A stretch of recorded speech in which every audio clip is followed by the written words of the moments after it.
2 days ago, sorry. Got the car back 2 days ago. They finally flatbedded it down from Oregon. It took fucking forever. Dude, the motherfucker at the dealership tried to like blame me again for hurrying him. The fact that they didn't bolt on my fucking wheel. Like he's like, well, you were in a hurry. I go, so since when does me being in a hurry have anything to do with my safety when I leave this fucking place and the quality of work you do? Like, I'm gonna rush to get to the scene of the accident. This is what he said. And I go, and if I was in a hurry, do you think I would have waited for an hour and 15 minutes at your stupid ass dealership being patient until you told me it was 10:30, and then all of a sudden I showed up at I was there till 11:45, and that's when my car was fine. I finally said something. I waited for an hour and 15 minutes before I said something. Mm-hmm. So oh man. So yeah, and work's just been work, and then now I've got rain for the next 3 days. So in my business, that means time off. So I don't know if that's a good or a bad thing right now, but oh man, that and then the diet's just been. It actually hasn't been that bad. I just have to find the foods that I can eat. But Des, how you been, buddy? Been good. Wondering why you sound like you're 3 years away from your mic right now. That is true. You do sound like you are pretty far away. Hold on. Is that better? No, not really. I don't know what it is then. The mic's literally in front of my face. He's like, I'm literally eating the mic. Yeah, could be that I was throwing up all night and my throat's shredded, but. I don't know, it almost sounds like it's your laptop mic, but well. Hold on. Fuck me. Did it change? I was just going to say, it sounds so bad compared to what he normally sounds like. I hate fucking, you know what? I hate. I'm going to turn on my camera just so you can see what's happening next to me. So I'm going to do that just so you can see what's going on. Hold on. Is that better? Is that better? It sounds about the same. Yeah. Okay, cool. Because it's not picking up my mic at all. My Yeti at all. Oh, that's great. Superb. I was just saying, if that's your Yeti, then we have fucking problems. Like, we have problems, like massive problems. I mean, we always have problems, so. Okay, let's see here. This is true. Let's see here. Oh, man. Well, I'm down 6 pounds. That's good. Nice, dude. I know, man. Fuck, for me, it was a goddamn miracle. The good thing is I like salads. That's really what it's coming down to. I like chicken Caesar salad, so I'm okay. Oh, man. That and, like, I don't know, chicken broth soup with, like, vegetables and nothing else in it. Bone broth or chicken broth soup? There's a difference. Just chicken, like light chicken broth, low sodium chicken broth. Aha! Is that better? Yeah! Now I know who you are. Fuck me running. You needed a Snickers. Yeah, right. Hey guys, I'm gonna turn on my camera just so you can see what's happening next to me, okay? Okay. Do you see what's happening next to me? I see a giant fluff ball. Dude, I love him, dude. He looks like a goddamn like you like smuggled a goddamn wolf into your house. And his snout's getting bigger. Yeah, so he looks like fucking a polar bear. Yeah, I'm doing pretty well though. Work's gotten interesting. To the point that we're still in process of like converting over, but it's getting to the point now that they've done the behind the scenes crap and now they're actively doing the other crap, such as changing all of our shelf tags. So they entirely changed how the aisles flow, or it used to flow. I mean, it's a better change. It's ended up being yes. Because the way our aisles used to flow is we used to have to go up one half down the aisle, then back the other half down the aisle. Ooh. But now they actually flow one way, like the entire aisle. And then do you pick left and right as well? Yeah, cross exactly. aisle? Exactly. Okay. So yeah, that's like the standard, of course, but like I said, this being a smaller, older company, they just never transferred to that. So, yeah. But learning that is like, oh my god. And the fact that the shelf tags actually have a significant, like, numbering system is actually much helpful, because actually one of the corporate guys were down there and actually explained it to me. And it's like your letters like your aisle. It's like, yeah, of course. The next two numbers are like a cell, basically. It's like, all right. The next to last number is height, basically. So 1 will be at ground level, a 2 is at like the first shelf. And then the last number is the spot along that shelf. And it's like, oh. And having that explained to me, I'm actually finding the rarely picked items so much better now. That's actually exactly almost how we do ours. Yeah. We do ours like, it's numbers, like in the freezer it's 70 to 86, like aisles. And then the bay, is I think they do at the beginning is 1 and then 2 and then 1 and then 2 and then 1 and then 2, like odd even type of thing. And then bay. And then it tells you what pallet to put it on. Like, it literally tells you to do everything. When people make mistakes, I'm like, it tells you what to do, and you have to confirm it. How do you fuck that up? Oh, trust me.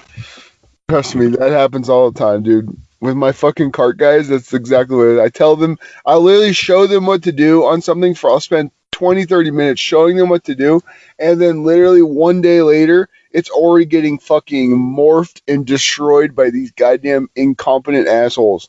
I swear to God, this is my one struggle with my job, man, is trying to get some cart guys that actually want to actually work.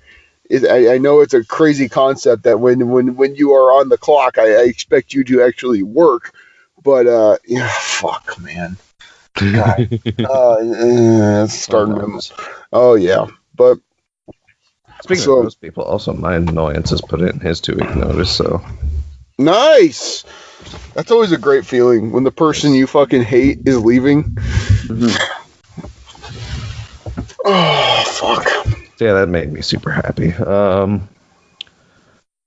actually joked around. It's like, I'm probably going to mark that on my calendar.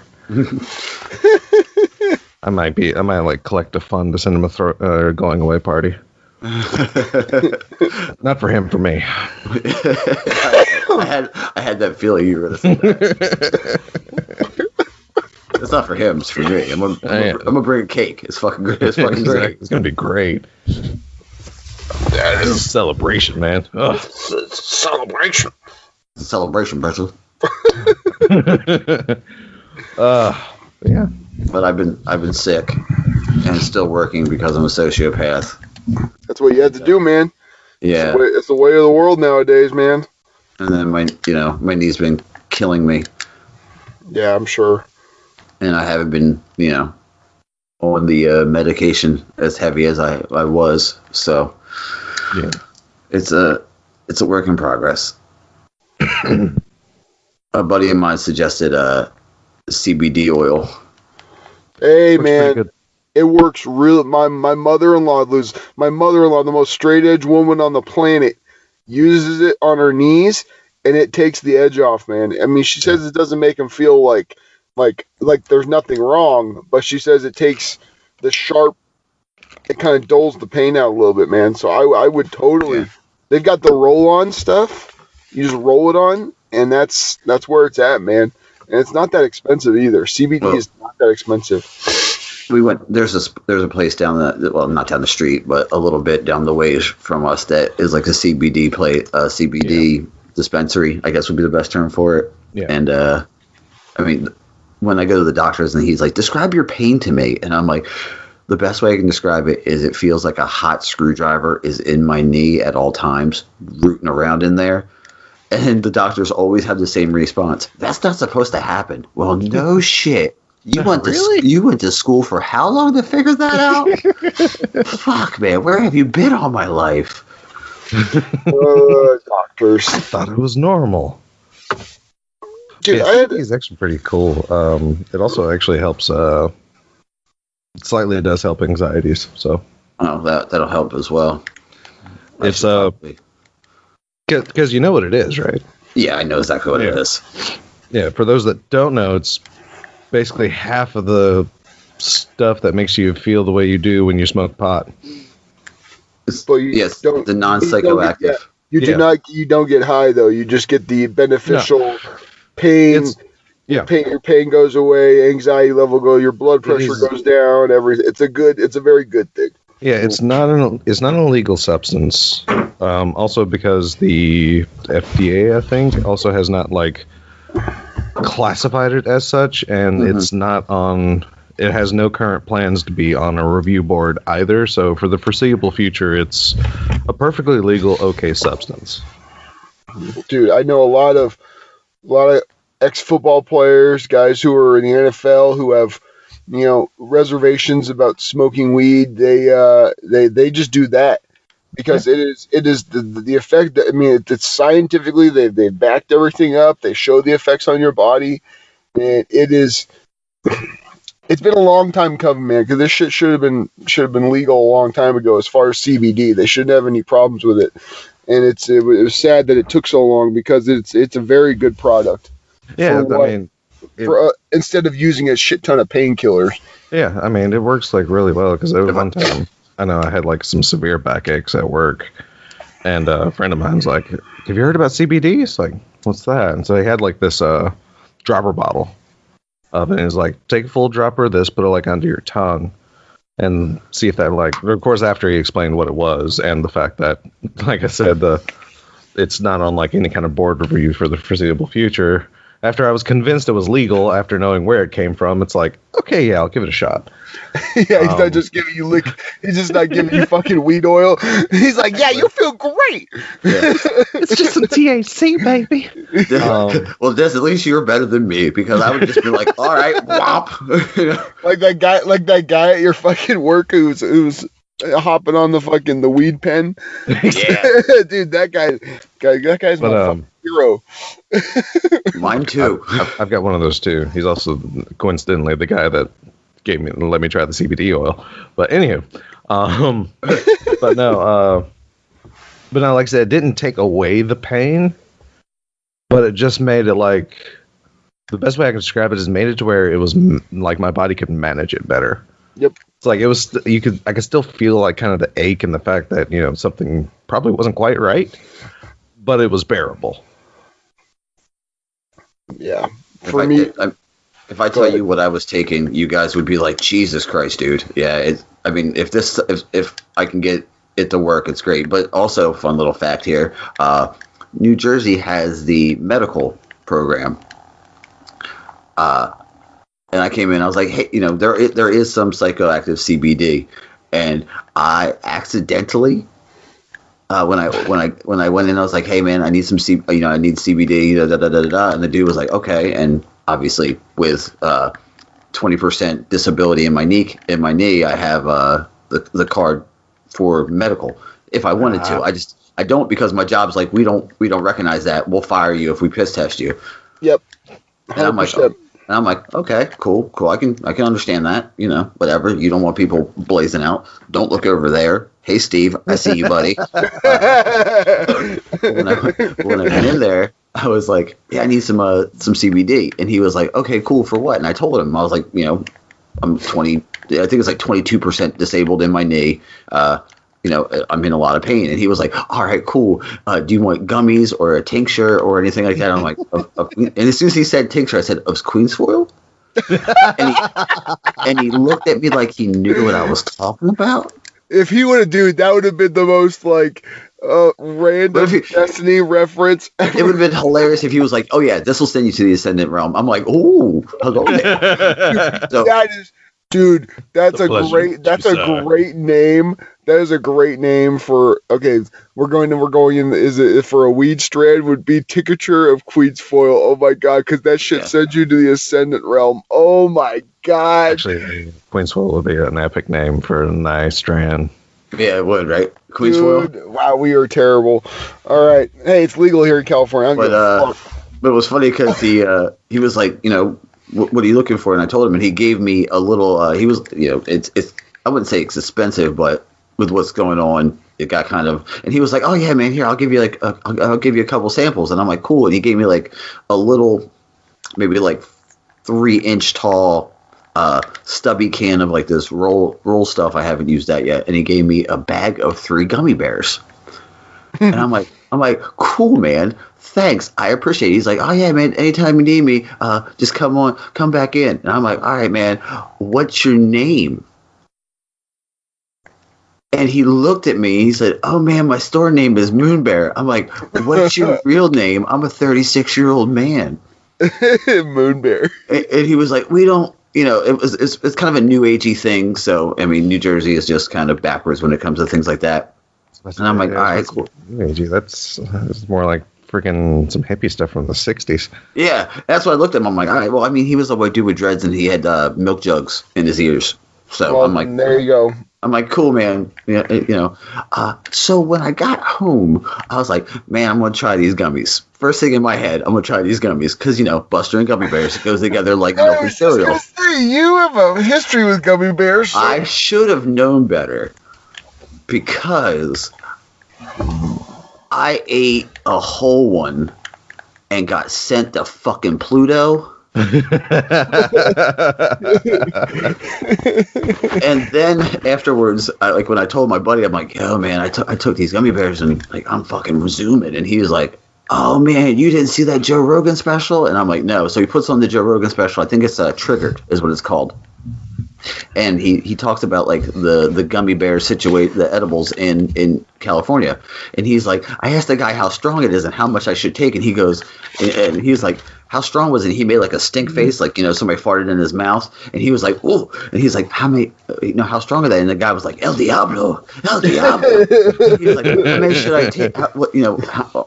Okay. How much of this should I take? He's like, just a leg. And I'm like, that's what Moonbear should have told me. Just a leg, dude. Just a leg. Yeah, man. You got to be the concentrate stuff. You got to be careful on, man. Because that shit lasts. And the thing is with, not that I know this from experience or anything, but you live in California. I live in California. It's legal. But no, we don't. We do not. Condone this in any non-legal state, folks. If the edible stuff really lasts a lot longer than what a normal other method way of doing it does. It just lasts a lot longer, and it's a deeper kind of feeling. And you can trip balls. Well, it's also a different substance. It's instead of THC, when you eat it, it goes through your liver and it becomes 5-dehydroxy metabolite. And anything with DH in it is usually a really good time, i.e. you trip balls. I didn't trip balls, but I got really like introspective. Dude, yeah, I know. I sat on the couch and was watching RuPaul's Drag Race with the missus. Oh my god, my wife loves that. I love that show. Don't front. I'm not even gonna lie. Love it. That's fair. That's fair. I've heard good things about that show. It's fucking great. And then when you realize it's literally like performance art is the way I look at it. And I sat down. The show.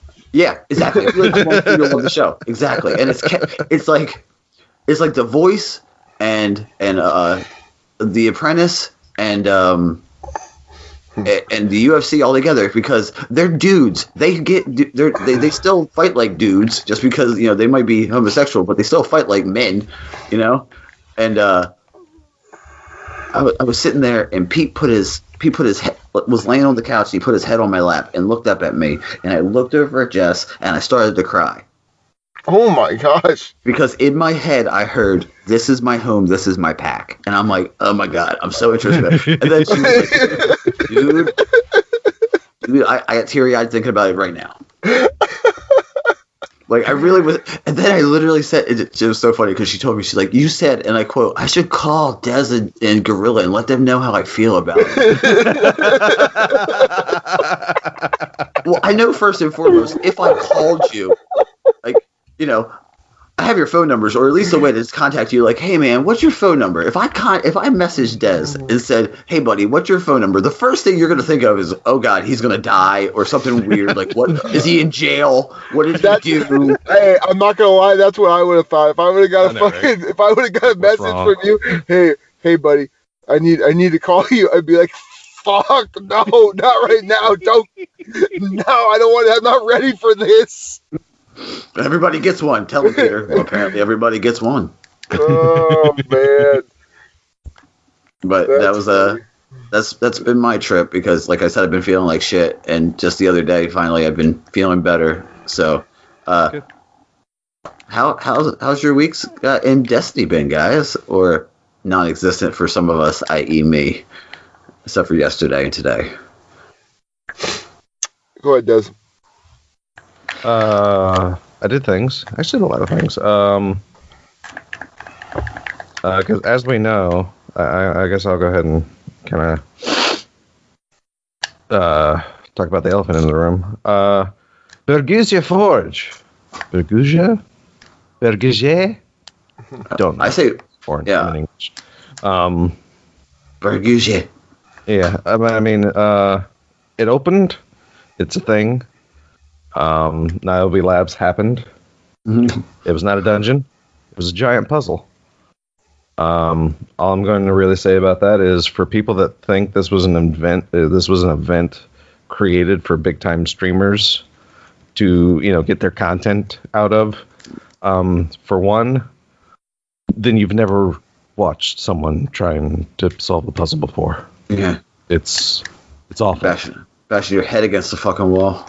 It's just boring. It's awful trying to sit there and watch someone solve a puzzle. It's one reason why puzzle games aren't popular on Twitch, okay?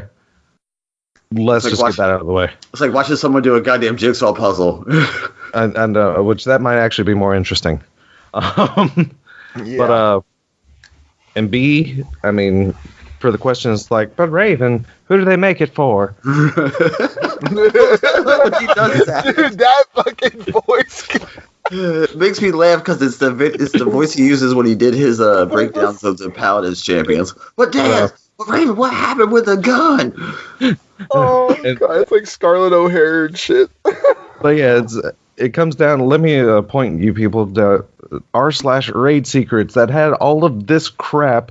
The translating of Germanic runes, the Morse code reverse on Hammerhead. If anyone remembers me mentioning that months ago when this thing the Morse launched. Code. I remember. 100%. So all these articles talking about these streamers figuring all this crap out, you're wrong. r/raid secrets had this figured out when Hammerhead dropped. And they were already translating runes. They were already building the blocks necessary to start Niobe Labs.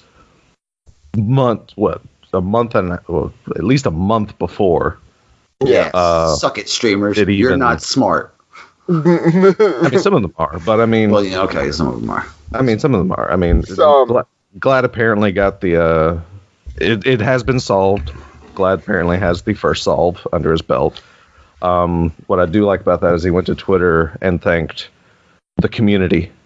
It's like, it's not a me win, this is a community win. Because apparently the one code that he inputted first that worked was a group effort at the very least. So that is awesome. And I was sincerely discouraged at first hearing the negative stuff about Niobe Labs, which is very prominent, or at least was.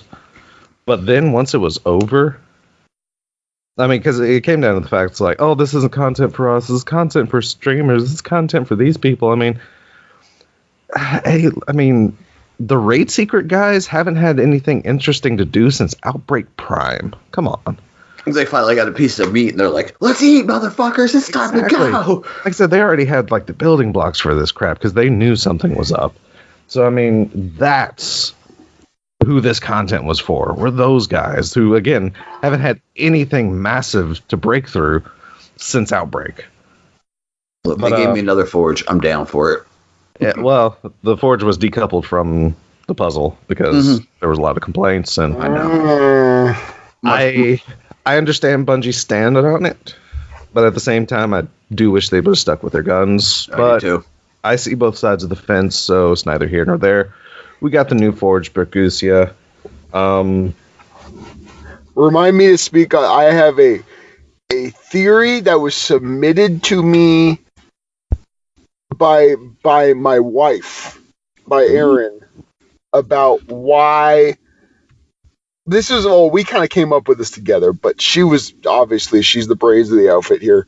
So yeah, I have a theory. But if you want me to talk about it now, but I think we'll talk about it later. But I just remind me to talk about it. Okay. But yeah. So yeah, like I said, congrats to those that were able to figure it out. Great job. Because yeah, it was a rough freaking puzzle. Whew. But yeah, seeing the positivity and community effort from, I guess, of what's almost the more even minority vocal parts was really actually like heartfelt, and I completely lost. Like I said, it was really cool and really awesome, and I'm not going to let a few bad eggs spoil the fact that a lot of people took a lot of good away from this event. I mean, if you want to be part of a community and like cheer for their success, well, that's kind of obviously the way to go. But if you just want to be a negative Nancy and mope around, well, I didn't get my content when I thought I would. I'm sorry. 48 hours. Yeah. That's all they had to wait. Fucking 48 hours. My favorite. People had fun with this. People got a great accomplishment out of this. And if you can't feel happy for other people, then I just feel sorry for you as a human being. You're just a selfish motherfucker. You're a selfish motherfucker if you cannot let people. Because guess what? I remember back, in the beginning of in D1, the guys who would go and try to like jump through, I don't know, the freaking the vault of glass and try to find backward with the raid secrets guys. Those guys, you're right. They have nothing to do in D2. Yeah, exactly. Everything's right in front of you. So they could have made this for those kind of guys because it's not a huge community, but there is a community of it. Yeah. A very smart, educated, strong fan base of Destiny players who really enjoy that kind of stuff. And this could have easily just been a branch to them, a little something to them, because guess what? We really don't even had anything else other than like I said, Outbreak Prime. We had Outbreak Prime, which was insane. But the rest of this stuff is all stuff that I can figure out. If I can figure it out, then fucking anyone can figure it out. I mean, it's a thing. Like I said, people have fun. So, but Bergusia Forge is open. It does not have anything specifically tied to it, because it is a forge where you can go and complete any frame. So even if the frame says go to Volunder, you can go to Doesn't Bergusia? Matter. You can go to Bergusia and forge any frame. Dope. And actually, the forge itself is actually also super easier than the other forges because the fins on the forge are like open all the time, so super easy to hit that center. Oh, the forge drops like the blockers fall down. Exactly. I mean, they're kind of open, and then they open further during the second phase, so it's just super easy to hit that sweet spot. The downfall is this a 650 activity. Oh, so it smashes you pretty quick. Yes, it can smash you hard. I went in like 642 at first because I didn't realize my hunter could hit 650. Oops. Congrats. I was just going to say, yeah, let's bring that up. The fact that Dez was able to get there. Yeah. But yeah, so I actually failed my very first one. For those that don't know, the boss is also a spider tank. All right. So I would not suggest going in there unless you're 643-ish.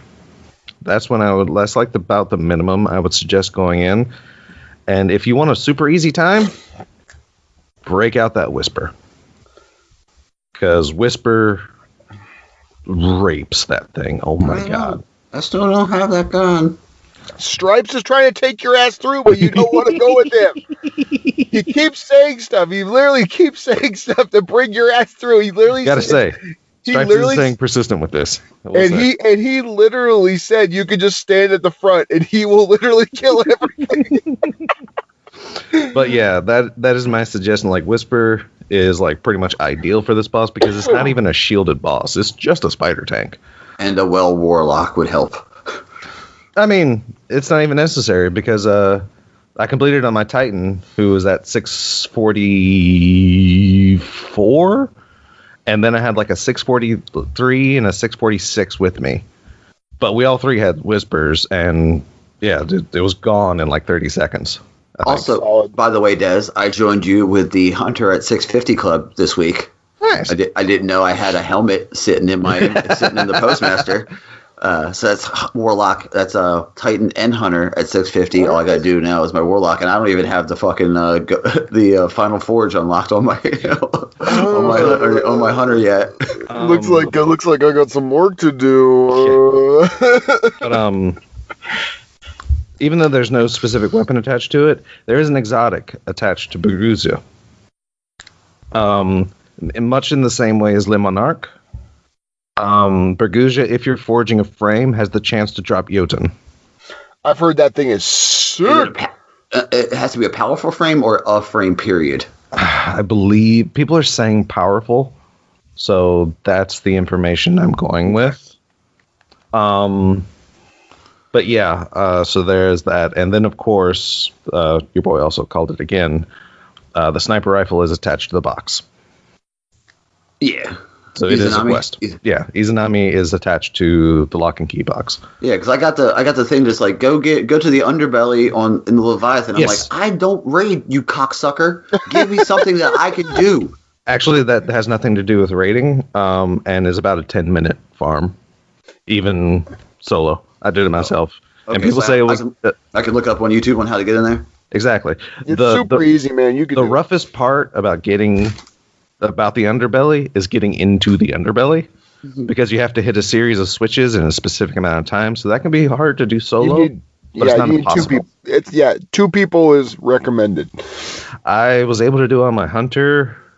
I went the Night Stalker way so I can get faster sprint speed. And then I also had a pair of boots with traction, so that way I could turn faster. And I was able to open it up myself. And I've actually never opened Underbelly up before that. I always let someone else do it. So yeah, it's not super difficult. It can take a few tries, but yeah, it's nothing. And legitimately, like the first room you go into, you can farm it out basically. Okay.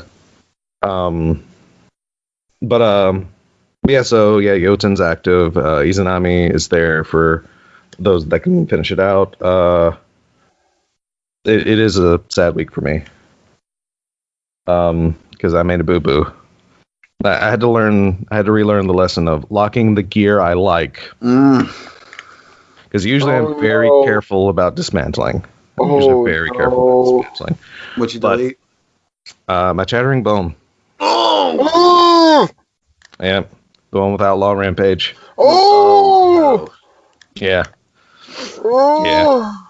It was super sad, but like I said, I was only half paying attention. It had the only reason I knew because it had an Icarus mod on it that came on it. Trust me, I'm not going to put an Icarus mod on anything. I'm not that airborne.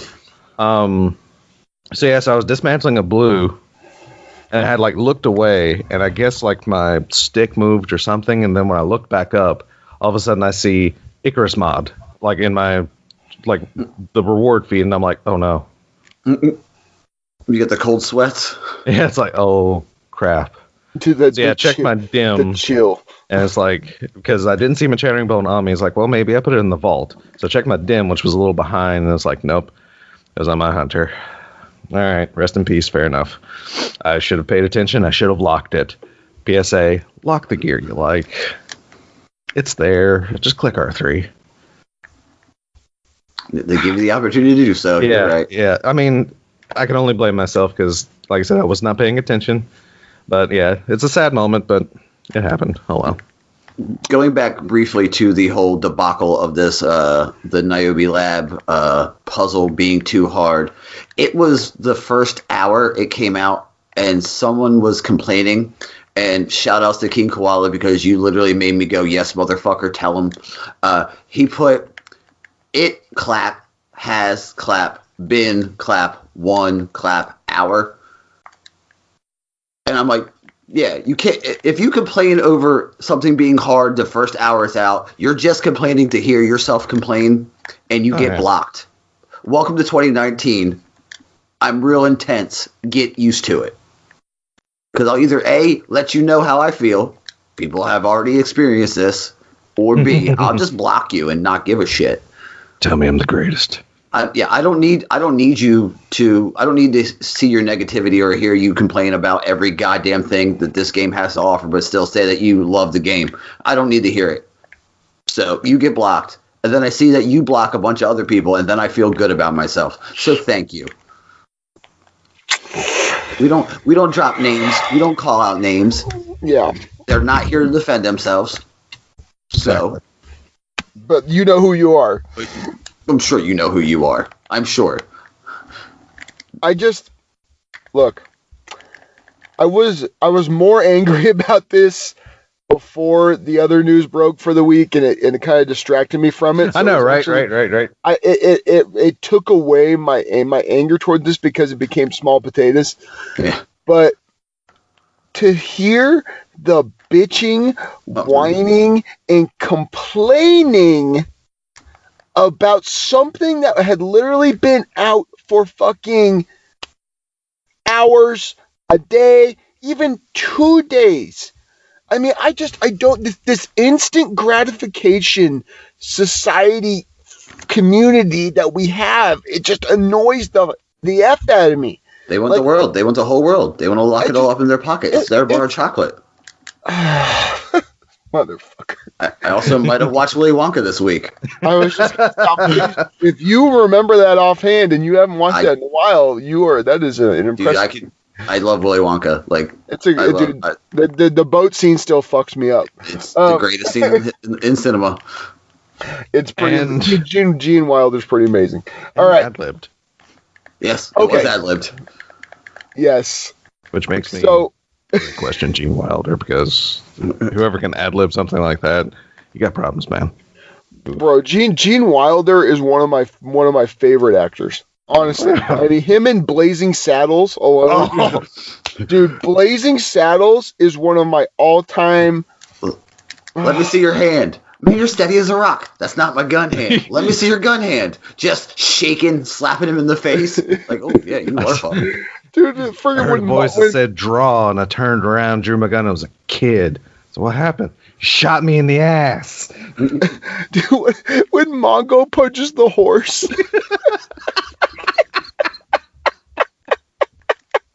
Oh shit! Candy Grandpa Mongo.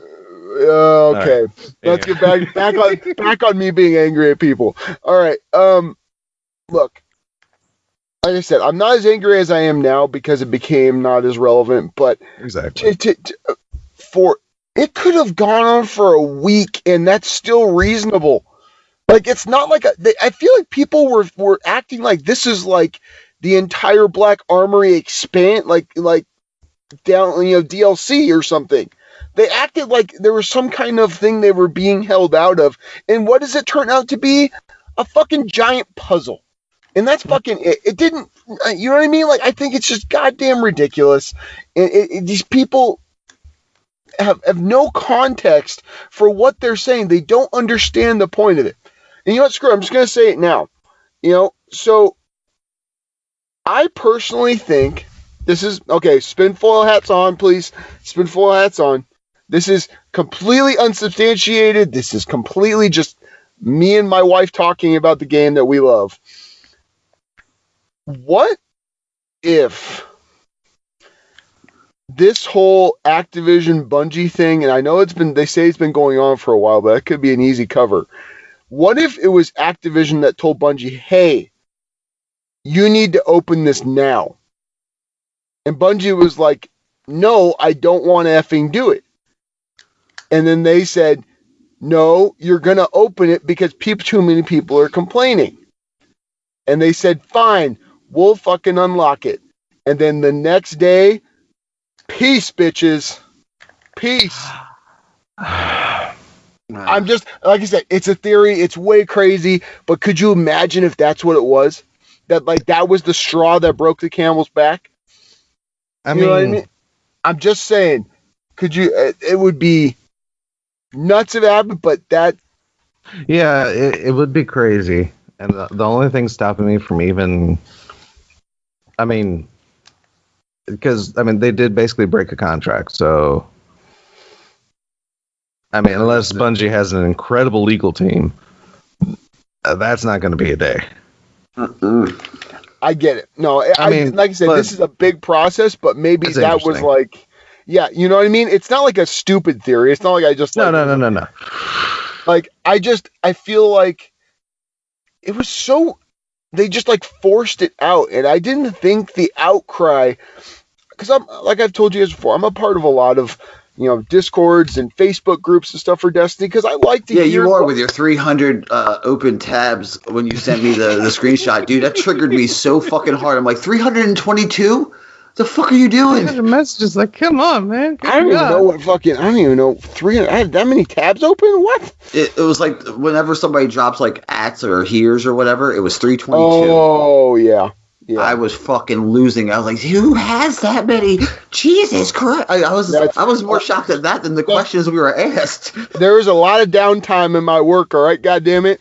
And when there's no one coming out to the course, yours truly, if I'm not practicing, I'm scanning the interwebs. Yeah, 222 notifications. 222 notifications. Double G. When you open your phone, does it just does your phone just blow up every time you open it? Is it like a colon and like an open parentheses just when you first boot up your phone? Like, oh, dude, boost up in safe mode. No, it's the fucking Discord. It's goddamn foes. Foes always has so many guys. Look, I erased them all last night. This is last night. I erased them all. I looked at them all. I already have 47 notifications. Foes is super active, man. It's awesome. I love it, man. I absolutely love it. But that's a whole nother thing. But yeah. So look, I hear the voice of all these different communities. I mean, I'm talking a lot of communities, and it's this bitching and whining over something so insignificant. Look at what it really turned out to be. And I like how a lot of these people like swept it under the rug as soon as the whole Activision thing came out. They're like, oh, well, we don't have to talk about that anymore. But it's like these people were so toxic and just whining and complaining over a fucking puzzle. It's part of the game. Yeah. Like, it's hard. It's meant to be fucking hard. It wasn't like it's some easy, like if it was like if I could solve it in 5 minutes, then what the fuck's the point of making it? Like it got me really angry, the fact that the community had the balls to say, oh, this is too hard, I can't do it, let me I don't know what to do, but Bungie, you're hiding stuff behind a puzzle. And then people actually calling Bungie out whenever they made the thing that's like, oh, the Niobe Labs puzzles for those brave and smart enough to take it on. And people taking that as a personal attack. It's like, I mean, maybe you're taking it as a personal attack because that's how you perceive it. Yeah, which means maybe you know something. Also, the vitriol would have been way worse if somebody would have jumped in and been like, done. If it was 5 minutes. They'd have been like, what the fuck? Come on, Bungie. You step your game up, Bungie. God damn it. We pay goddamn good money for everybody. And also, hilariously, at least I'm predicting at least half of the people that were complaining, or probably about 75% of people complaining, probably aren't even of sufficient light level to even complete Bergusia. Ooh, throw it out there, Des. Hey, guys, the sun's gone because it's shady. But you're right. That's because I'm guessing it's like not a shady lot of if it's right. Yeah, a lot of these people I'm guessing are complaining are those people probably hovering at most around 5:30. And good. Yours truly. Luck. Yours truly. I'll smash your face in, boy. Good luck. But it's such a dumb thing to talk about. Like to talk about that. It's like. Well, all it takes is one streamer, one community member, prominent community member, one person like that to say something, and then all the fucking the sheep in Destiny all herd towards this person. Oh, you're right. The Orange Cloud. The Orange Cloud crew. The Cheeto Fingers assassin. Now, And it's just like these people enjoy being miserable. I think that's the only thing. I was thinking about it really hard. It's like to think about something that I think that has been out for literally what it was. I think it was 48 hours, and they opened it, right? Less than that. It opened at 2:00. Yeah, it was actually at the same day at 27 2 o'clock. hours. Was it? It was 27 hours. Yeah, it was the Okay, next they day. opened Yeah. it up. 27 hours. Okay, great. So one fucking day. You couldn't wait one fucking day. I think it got solved yesterday. So that would have been, what, 3 days? Yeah, 3 fucking yeah. You think with all the smart goddamn people in this community, we have some brilliant minds in this community. Like I've been a part of other communities, and this is a very smart community. Then don't take me. But go ahead, Des. No, it was like I said, a month ago. Take a trip into r/raid secrets, and you'll see how many smart people we have in this community. My God. They're thinking on a different level than my ass. My ass goes, oh, look at enemy, shoot enemy. Okay, great. Now I'm It's like, oh, hey, Hammerhead had some weird dots in its sights. That's cool. Keep shooting. These guys, oh, hey, Hammerhead's had some weird dots. Hey, that kind of looks like Morse code. Hey, if we translated this is the shorts and this is the longs, and hey, it says reverse. I wonder what that's for. Is it just a reference to the old Outbreak ARG event? And it's like, I forgot all about that. That's what I'm saying. See, they look at stuff differently, and it's just, for me, it's just, you're taking away from those people. You're taking away from the people who really were like, because guess what? I guarantee you there was a big, I mean, you said it was, who was it that got the first? Glad. Glad. Great. Look at that. So Glad gets the first, he finds it. You think that's not a big moment to? Oh, that was a huge moment. You should check out that Twitch clip. Oh my God. But don't you think it would have been bigger if no one had, it wasn't open? Oh yeah. It would have been huge. So you just robbed that person and all the people that helped of even a bigger moment. That's what that's what Bungie was trying to give us. They were trying to give us a huge community yes moment. You know what I mean? Because we were all waiting. Come on, damn well all of us were waiting for the first video of how to clear it, or first, you know what I mean? We were all waiting on that because that's the way we are. It's our society, and I'm like that because I'm not smart enough to figure that shit out. I'll tell you flat, my brain does not work that way. I don't have that, and plus I don't have that fucking kind of time. But it's just like I said, I can ramble on this forever. I disagree that you say you're not smart enough, because you did call the Nova Warp meta way before the Nova Warp meta became a thing. Well, that was also combat related, though. Still, yeah, that's combat. Yeah, combat. Look, man, combat for weapons, for abilities, for stuff like that. I 100%. I feel like I'm a pretty capable person as far as what I see because of who I listen to, what I talk about, and stuff like that. But when it comes to getting into secrets of the game, the lore. Translating actual Germanic runes. Yes, dude, that's calculus, and I'm doing fucking tic-tac-toe. It's just not. It doesn't work in my brain that way, and I feel like they robbed those people of an even bigger community explosion of happiness for these people and gratitude for these people for what they did. You just fucked over those people that worked their ass off, who are trying to figure this out for us, for the community, and you're gonna sit there and fucking act like it's a, oh, this is too hard. I can't do it. It's a terrible thing. I just totally can't. Isn't for me, even though it's like a community planned event. Oh yes, exactly. Is this what Bungie's gonna do with all their content now? Am I gonna have to solve a puzzle to get into the next raid? Well, guess what? I have to get into a community. Oh my God. Yeah, exactly. That's what it comes down to, and it drives me insane because you're taking away from other people's happiness. Because guess what? What if that's the one thing that was getting a guy through, where he's fucking working his ass off trying to get that done? You know what I mean? What if that's a thing that's keeping him going during the week? But no, because everyone has to cry because it's too hard and they want the easy route, which is the way this whole society has gone. Everyone wants the fucking easy route. no one wants to work for anything anymore. Okay, now we're getting down another dark path that I'm going to start getting really bad. All right, let's cut the mic. No, but look, all I'm saying is, people, and Revolution. I've got a feeling that none of you guys were like this. I really mean that. I don't think anyone in the Revolution is who thinks like. If you do, that's fine. I'm not going to sit there and kill you on it. But just think about the macro, you know what I mean? Think about the big picture, folks. It's not all just about your gaming experience. Think about other people and what they enjoy doing and the stuff that they want to do, because it's not all about you. I know it's tough in this world, in this day and age, that you think everyone's a special sunflower. Everyone's this amazing thing. But guess what? You need to, you can't be just given everything. You can't just be given. You got to work for things, and at least wait a week. Just wait a week.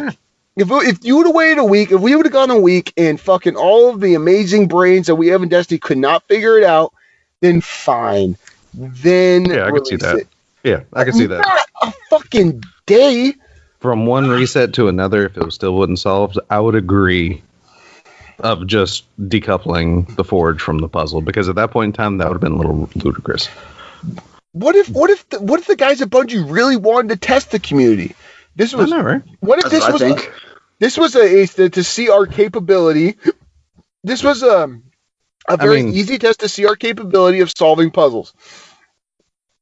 Do you also one thing I'm actually not looking forward to now, thanks to this whole event, or I'm looking forward to a little less? It's Penumbra, dude. It's fucking, because the season of the secrets. I was thinking the same thing. I was thinking the same goddamn thing. Like, that actually kind of killed my hype for the last content drop of the entire annual pass. There's it was supposed to be about secrets. There's gonna be a puzzle like this in the raid. There's gonna be something. Probably not in the raid, but they've already said there's gonna be more whisper stuff, or to unlock the raid. And hilariously, I don't remember people complaining an hour after Last Wish, where's my strike and get PvP and Gambit map? Oh my god, I gotta wait for these people to unlock that. Because guess what? You did. Yep. What gets me is everyone complained about 27 hours, but they didn't complain that it took a team an hour and 10 minutes to do the new raid when it came out. I mean, to be fair, as far as watchable content goes, raids are a little more interesting, to be fair. And also, the fair complaints I've seen about Niobe Labs wasn't even about how long it took or whatever. It was actually the people in the thick trying to figure it out, and the clues became extremely obscure, which Bungie even stated. There was a post in the Bungie forums by Bungie that part of the level 7 clue was actually accidentally removed. So it was definitely more vague than they intended. So that was a legitimate complaint. Because a lot of what I heard is at level 7, it's too vague. We can't figure this out. Basically without brute forcing it. And that became a legitimate complaint because Bungie was like, whoops, this was supposed to be in there with it. Our bad. Yeah. So, but with that released, that was apparently one of the stepping stones that helped figure it out. So yeah, if that was in level, it probably would have been solved somewhere around the 1 day mark. Probably. Yep. But it wasn't. That happened. It's over with. Now, I like I said, because of the news we got later on in the week, the next day, it kind of took the wind out of my sails with that. I just didn't care about it because I was much more interested in what happened. Anyone want to say exactly what happened? We just talked about it briefly, but there was a divorce. Yep. Activision is no longer the publisher of Destiny, and Bungie has full control, rights, and they will be self-publishing now. Now, Des, can you explain to our audience what a publisher does? A publisher is basically Publisher basically, all right. So Bungie is the dev studio. They actually make developments to the game. They take care of the game. What a publisher does is a publisher works with people. They work with manufacturers basically to get the physical copies of the game out. They work with the platforms for digital releases. They also strike deals with platforms like PlayStation, for example, and exclusives or things of that nature as well. Ooh, they handle more the business side of the dev world, as far as I understand. So yeah, you could make an argument they're kind of like an agent for Bungie. That's pretty much they're an agent that also does the Bungie has all the talent. Yes. Yeah. Bungie has the talent. Activision got it out there. Exactly. Which is an agent's job, is to get their talent out there. Activision's like a record company, and Bungie's like the artist. Exactly. Yep, that's exactly what it is. 100%. That Buster, that is a great example. Yeah, that's super great. But yeah, so Bungie is now self-publishing. Deej has went on Twitter. This is not in any way affecting current roadmap. Current roadmap is intact 100%. Oh, you know what this is affecting. And Destiny 2 PC is not in threat. It is still going to be on battle.net. All I'm saying is this is for D3. And on. Yep. This is for D3 and on. This is for D3 because now that I'm looking at it and I'm putting all the pieces together and I'm doing the crazy, conspiracy theory wall with all the strings and shit like that. Where's the mail? That's a good question. Matt. Here's the mail. I'm doing all that, and what it's showing is that, look, Bungie signed a deal with the devil. And maybe it's not the devil, but maybe it's just something slightly less. The devil adjacent. It's the devil. Okay. I'm trying not to call Activision Satan, but no. Yeah. Bungie already signed the deal with the devil, and that was early Microsoft Studios with Xbox. Mm-hmm. Yeah. Because they actually took away the Bungie's IP. So yes, they learned from that deal with the devil, but they made a deal with Lucifer's third cousin, basically. They needed, but the thing is, I would probably have to. You got to figure they'd have to do the same thing. They'd have to do it because look, they're a big studio, no doubt about it, but they're not a massive No, they're still not massive. They're not a massive studio. They're not going to be. They needed the capital. Yes, because that's what it is. Look. Activision is money. Activision has billions of dollars. Yeah, they have money. They have they can put out a entire marketing team. I was gonna say, if you look at the stock markets, their stock dropped like 10 points. You see it. You see all that. You see all that. It's so awesome, man. Right now, right now's the time to buy. If you're looking to buy, right now's the time to buy. But look, they had the money to distribute the product, to advertise. Where do you think all those cool fucking commercials came from? Yeah, I guarantee you Activision paid for those. Oh, yeah. Because those commercials were super expensive. They even paid for the foundation of all of Bungie's growth. They paid for the foundation of the Destiny itself engine. They gave... like I said, the best analogy is they were the record label. They had the money to give Bungie the means to make Destiny. But with that, they sign a contract for a financial responsibility. Now, if you all remember, folks, a few months back, Bungie fulfilled their financial commitment to Activision. So I had a feeling. Now, this was just a feeling. I'm not going to say I predicted this because I didn't. I didn't say it. So I'm not going to try to take credit for it. But once your financial, I don't know about you, but if I pay off my house and my house is free and clear, I don't want to fuck with the bank anymore. Yeah. You know what I mean? I don't have to fuck with the bank anymore because it's my house. I have the deed. Exactly. Well, that's what Bungie did. They paid all their mortgage payments to Activision for giving them the platform, the nice bitchin' house. They paid everything back, and now it's mine. Now I am in control. And that's why I feel like this report that we heard a few weeks back, months back, about Destiny 3 going into a new direction as far as being a darker storyline. Now, what does a darker storyline usually mean? It usually means it's not going to appeal to everyone, correct? Well, I mean, Destiny 2 didn't appeal to everybody. Destiny 2 storyline was I wouldn't say dark. It was dreary. It was dreary, yeah. It was dreary, and it was heads over heels better than anything we had. Fuck yeah. Yes, Speak that truth again. Clap, clap, clap emoji. I know, right? Because it made because the whole story made you hate something. Like I said, it made you hate something. It made you hate Gaul, for at least a small time until then you never had to run through the fucking campaign again. That was the greatest thing in the world. But besides the point, look, they've already finished their commitment. Now they're going to sit there and make the game. I know we've said this before, but I think they're going to finally start making the decisions that they want, and it's going to be all Bungie. So this is going to be this is 100%. A big fucking moment for Bungie. Because guess what? The next release that hasn't been planned out is on them.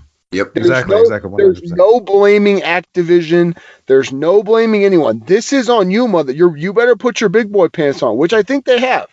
And obviously they've taken the steps to be ready for this, and they have enough capital. But like I brought up, I saw it was in another Discord. I brought up the fact is people are forgetting the good side of Activision. The fact that you can pay for those big E3 moments. Like when I was at E3 and I saw D2. You think Bungie paid for all that? I'm telling you right now, they did not. No. That was Activision. I mean, it was always on the PlayStation stage, so actually PlayStation may have footed that bill. They may have footed a portion of the bill. Yeah. It was on the, but no, okay, so there was a PlayStation stage, but there was also the big giant area when I was in there and I saw the big giant area. It was all Activision because it was one half of it was Call of Duty, or I think it was Call of Duty. Yeah, Call of Duty. And then the other half of it was D2. Yeah. And it was this giant Activision logo right above it. So I'm, you know what I mean? Like that, they don't have that blanket, that security blanket to cover over them now. Now it's like, if you fuck up, it's going to hurt. Yeah, that's actually something I even talked about with my wife. Here's the thing. There's no one else to blame. There's no one else to take credit for success. This is 100% Bungie's vision and how they execute it now.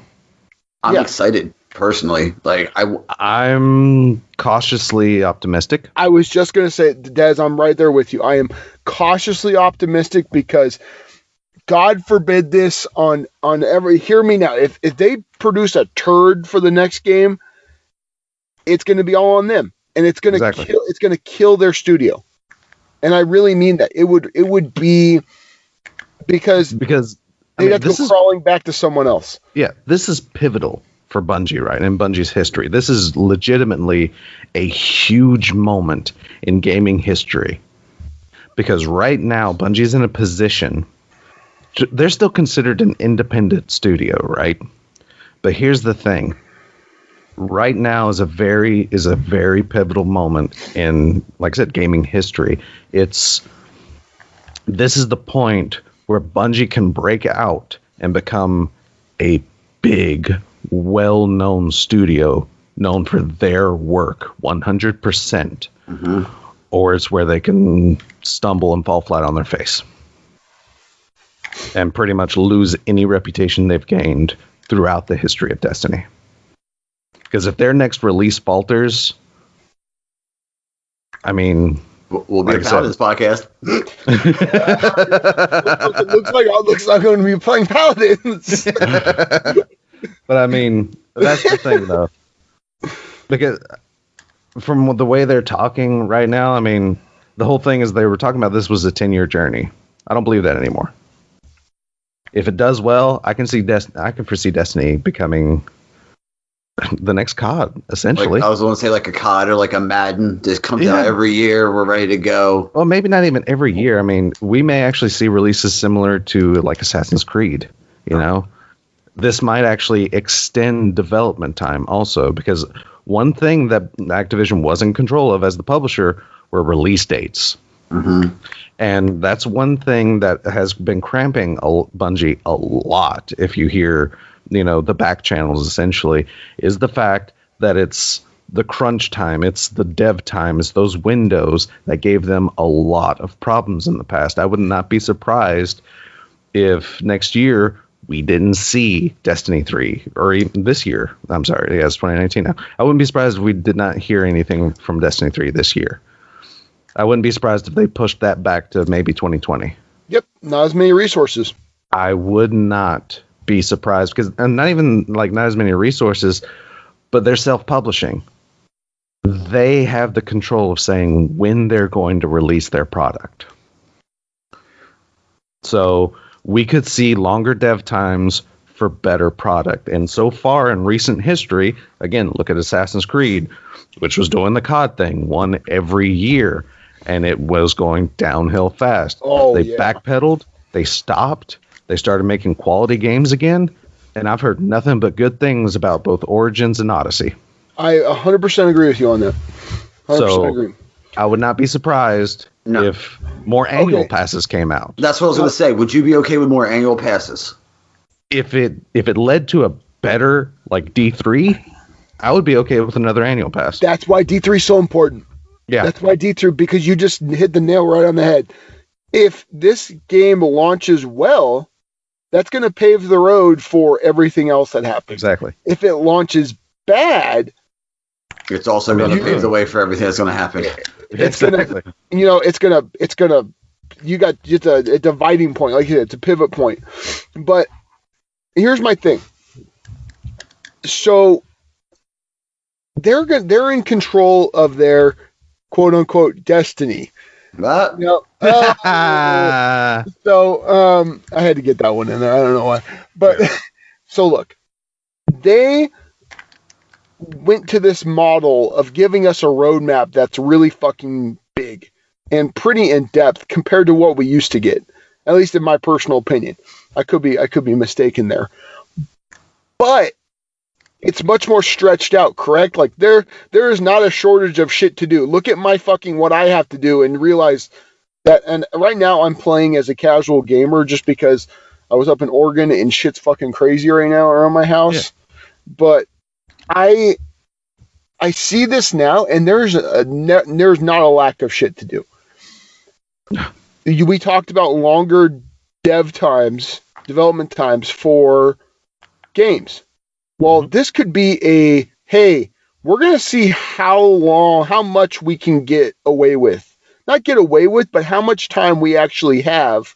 Exactly. Before people start saying, what the fuck, where's something new?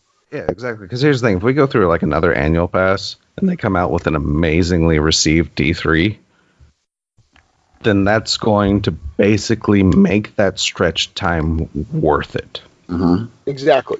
Hopefully the community will trust them. Way. And then we'll trust them. But now let's go back to our earlier conversation. Our community is impatient. It is. But so at the same time, I can see if they do go with longer dev times that we might lose a portion of the vocal majority community, which I am also completely okay with. Mm-hmm. That's okay. They have a right to do whatever the hell they want. But it would be, losing some exposure would be bad at the same time. But come on, again, I'll freaking throw back the Paladins. These are people that don't normally get super high exposure on their releases. Realm Royale was basically a fluke that kind of happened that blew up because people tried it when Fortnite was down or something. I can't remember what. But yeah, somebody that played Fortnite gave it some attention and all of a sudden it gained some attention. But at the same time, they're not doing bad. Considering recently they were able to split all their dev teams into individual studios, they're not doing bad even without higher exposure. Mm-hmm. So I don't think that's going to be a bad thing so long as the product works. Well, we have an interesting time coming up for us, fellas. Indeed, We are. The future is unknown right now. Yeah, this is exactly because we haven't had to think about what's after D2 yet. We're still in the infancy of, in the middle age of D2.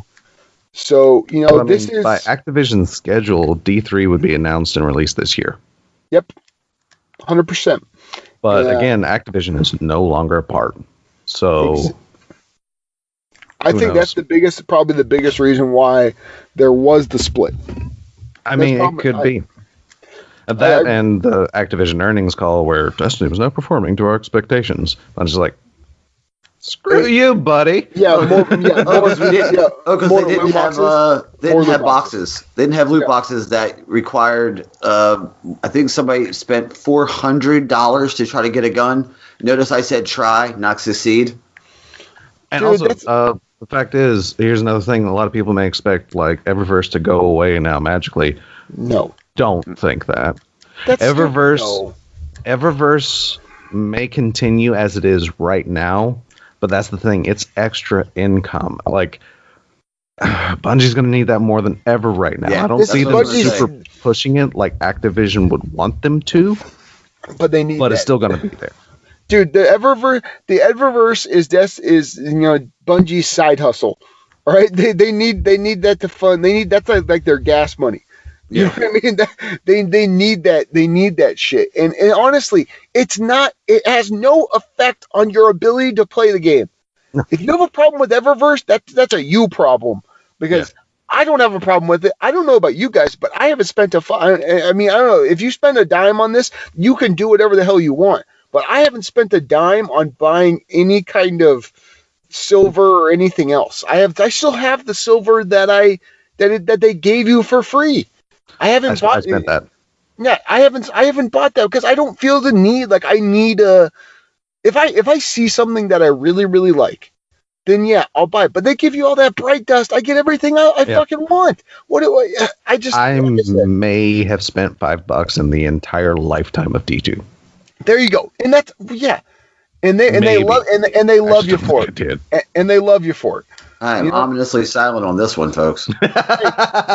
If you spend your money, mark, it's okay. Your mark, but that's okay. Fine. If you spend money, that's your choice, correct? Exactly. You made that choice, and you're a grown fucking man. If you throw something pretty at me, I'm gonna buy it. Okay, yeah, exactly. That's fair. And that's because fair. Let me tell you what. That's a also, choice.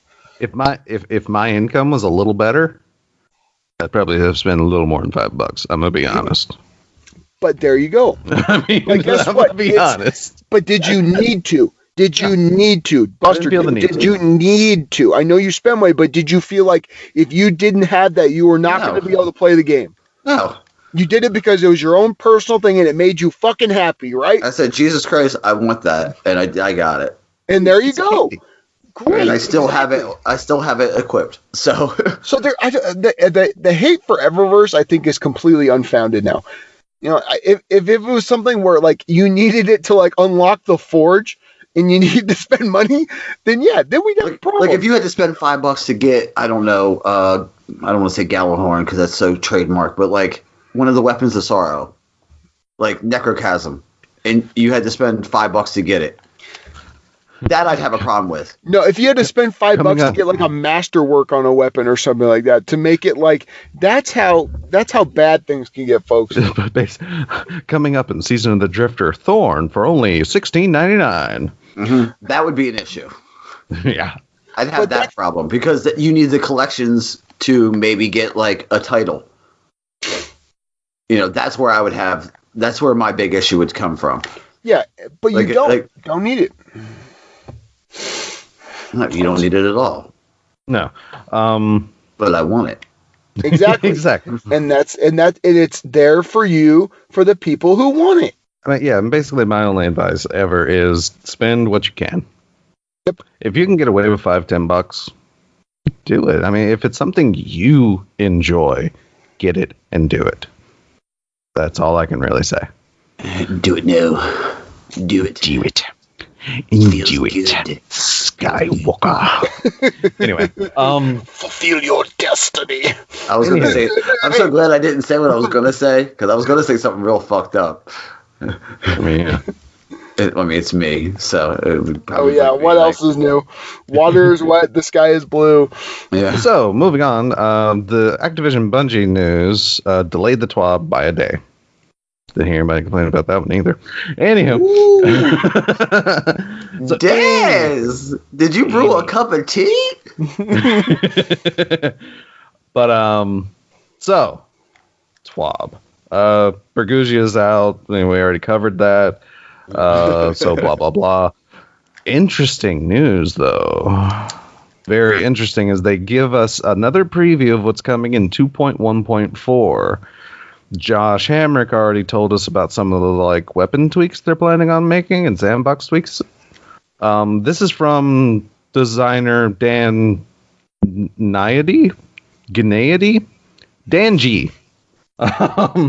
Which that's how he introduces himself also as Dan G. I love you for that. Thank you. But anywho, he does give us like a preview of things that the super changes. So across the board, a lot of supers are getting a damage increase. A lot. Which ones? Golden Gun, 3-shot and 6-shooter, Shadow Shot, Mobius Quiver, Arc Staff, Burning Maul, Hammer of Soul, Code of the Siegebreaker, Fist of Havoc, Sentinel Shield, Nova Bomb, Cataclysm and Vortex, and Daybreak. Whoop whoop. And then there are a couple that are getting small damage decrease. Here it comes. Blade Barrage and Nova Warp. But we knew that was coming. Exactly. And it had to come. It had to come. Yeah, it's fair. I'm okay. I'm all right, guys. I'm okay. Completely all right. Everything's fine.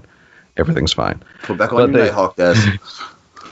Probably not, to be honest. No. Because they're not changing Galanor at all. Oh. Yeah, Never mind, I'm that's good. I'm cool. The super gain is still going to be there because that's the thing. Even if they decrease the damage of Blade Barrage, Galanor works on the knives that hit targets, not kill targets. So I'm still good. Galanor is still going to be my like PvE exotic, and Nighthawk is still going to be my raid exotic. I mean, that's just how it is. Anywho, they do go into details about a lot of these class changes, and you could tell Cosmo is running this TWAB because Hunter is first. Anybody ever notice that? Like, whenever Cosmo's in charge, like, usually Hunter changes first. Anywho, Gunslinger changes. Golden Gun. 6-shooter kills, return a bullet. Wait, What? so built-in shards? Essentially. I mean, you get a kill with a 6-shooter, you get an extra shot So you with get your 7 6-shooter. In shots. super. I mean, you can get... You 12. I mean, in PvE, you might be able to chain this, like, infinitely in trash mobs. I was just going to say, now that's what I'd hoped for a 6-shooter because because it's not that strong, honestly. It's not like it's like the 6-shooter is super strong. But if you could just go ping, ping, ping, ping, and just take out a whole trash mob, man, that would be fucking... That's great. That's, That'd I be mean, it gives it super ad clear. Like, yeah. But, and here's the thing, in PvP, if you're running 6-shooter, you already know it's going to be 2 taps to take anyone out of a super. So, I mean, you might as well just 2-tap everything. All right, 2-tap. Well, I get a bullet back. I 2-tap this guy. I get another bullet back, so I'm guaranteed another kill if I could 2-tap. It gives you, like, an extra kill. Built-in Or 2. quiz invest then. Something. Vest. Yeah. All right, so on the other, this is not a 6-shooter change because this is the because practice makes perfect is part of the other tree, and they are increasing the super regen effect of that. So you're going to be able to get your 3 shots back faster. You're going to be able to do more of them. Ooh. All right, Blade Barrage. The damage, they're changing how the damage is weighed. Apparently, the damage is going to be changed to where most of its damage comes from the delayed explosion instead of the knife impact. So not only is it getting a damage like decrease, but they're changing how the damage is distributed, which I think that's an entirely fair change. Yeah. And they're also adding it to where it will deal self-damage if the knives explode too close. That's also completely fair. Because I can get reckless and like literally activate super and basically be face-to-face with a boss as I'm freaking knifing it. Now I'm going to have to stop doing that. And they fixed a bug where the knives would be able to track allies. I haven't seen that, but I'll trust you. Yeah, and their notes, this golden gun change brings increased uptime with your super. For Wei the Outlaw, this means a skill-based mechanic to extend it. And for Wei the Sharpshooter, is the ability to earn your super more quickly. Night Stalker, Mobius Quiver. The entire damage bonus is applied on the first hit instead of stacking and multiplying. So, Mobius, I don't incredibly understand that. Like, so every Mobius Quiver shot just does extra damage? Yeah. I'm guessing that's how I'm reading that. Yeah.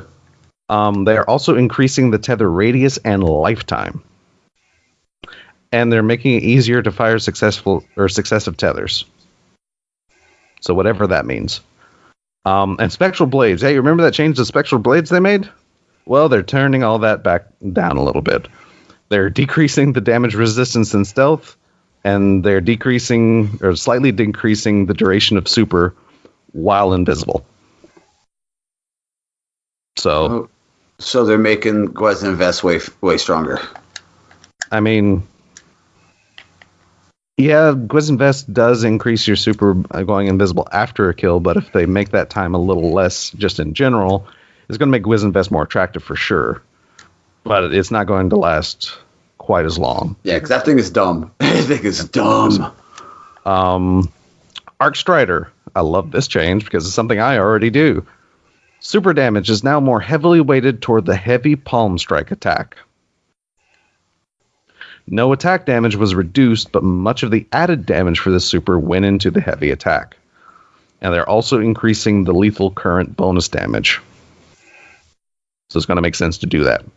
The heavy attack is the palm strike type thing? Yeah. Light, heavy combo. Yeah, okay. So that's going to do even more damage. Titans, Sunbreakers, Sunspots. Doubled the damage of the burn on enemies. Okay, all right. Like what? Yeah, okay, all right, I'm into that. I do like Sunspot every once in a blue. I know, right? Sun Warrior, which is the buff that you get for standing in a sunspot. They are increasing it from 3 seconds to 5 seconds. Okay. And it now increases all outgoing damage. Thank you. Jesus. You gave me my personal well of radiance. I was just going to say, you got your mini well of radiance. Burning Maul. Slam radius is being increased. And the Slam Fire Tornado will have improved homing.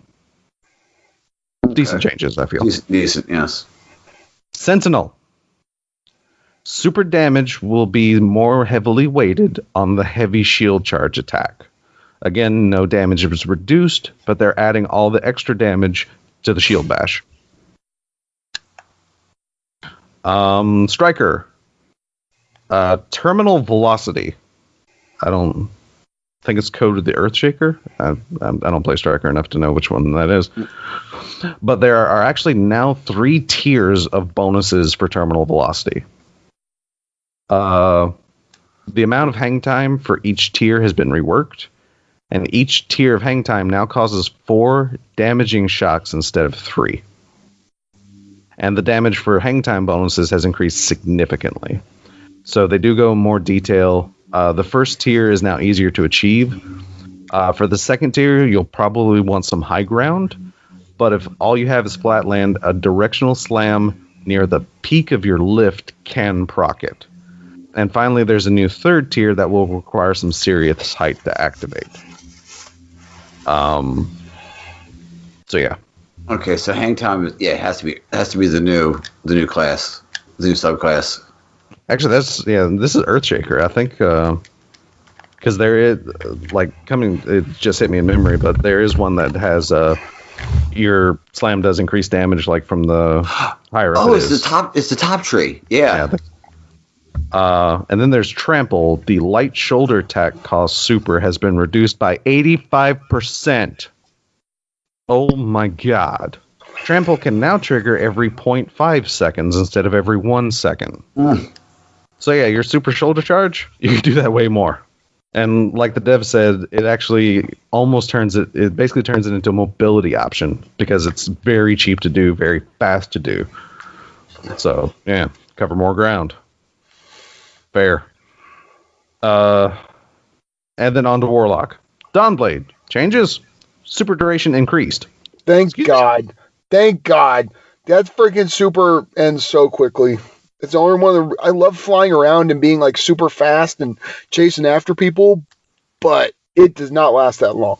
But are you spamming the trigger to throw swords the entire time? No.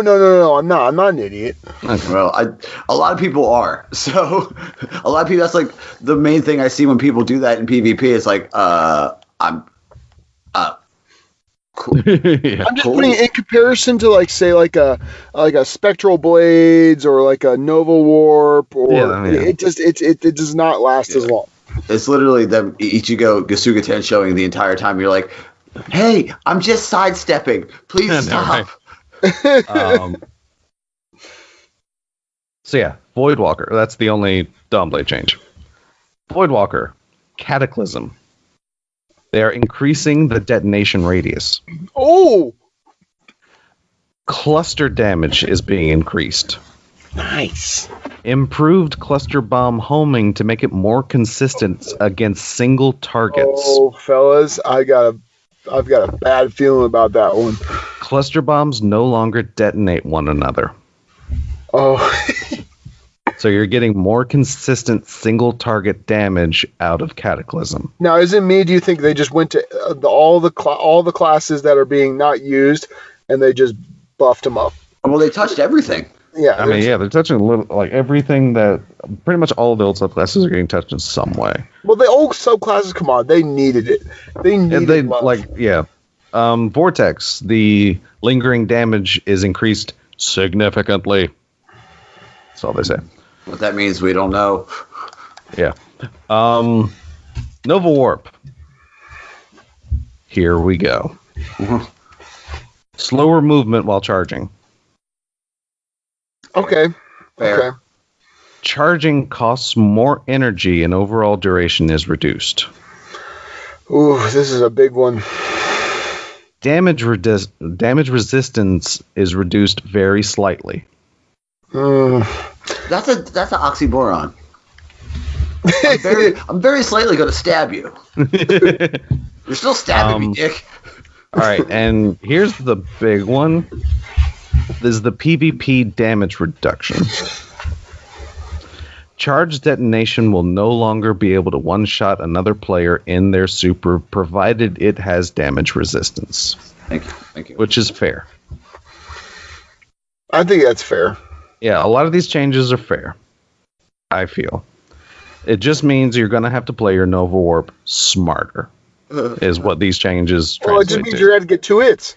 You're gonna have to outmaneuver someone, because I have to do it all the time. Because guess what the great thing about Nova Warp is? You're allowed to go whomp and move to the side and move around them and do another pulse. I have to do it when I'm fighting Arc Strider. Those are like my number one enemies when it comes to because it's a dance. It's 2 speedsters dancing around each other. Yeah, you're doing a dance with them, and you're just like, who's gonna get the second hit?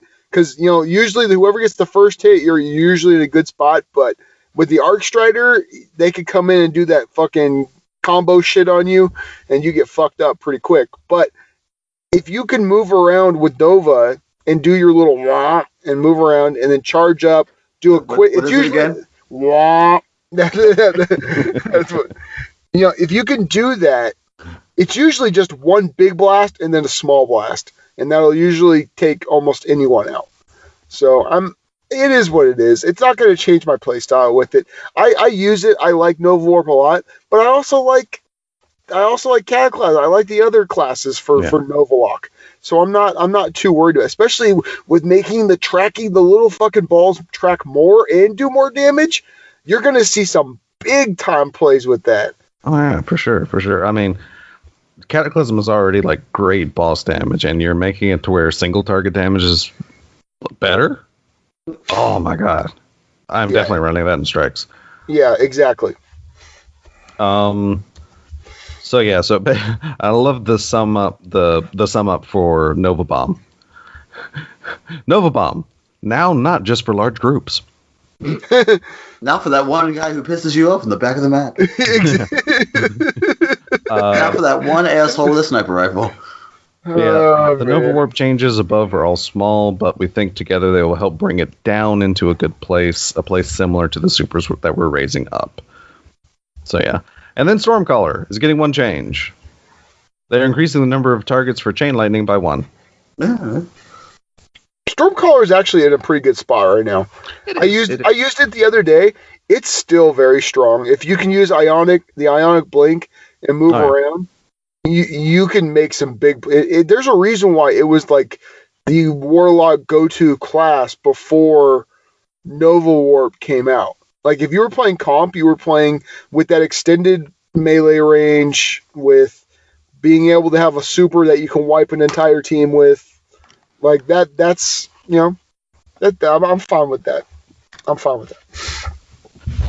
But yeah, so, apparently, currently, this patch is slated for January the 29th, so we do have a date. Tentatively. And also...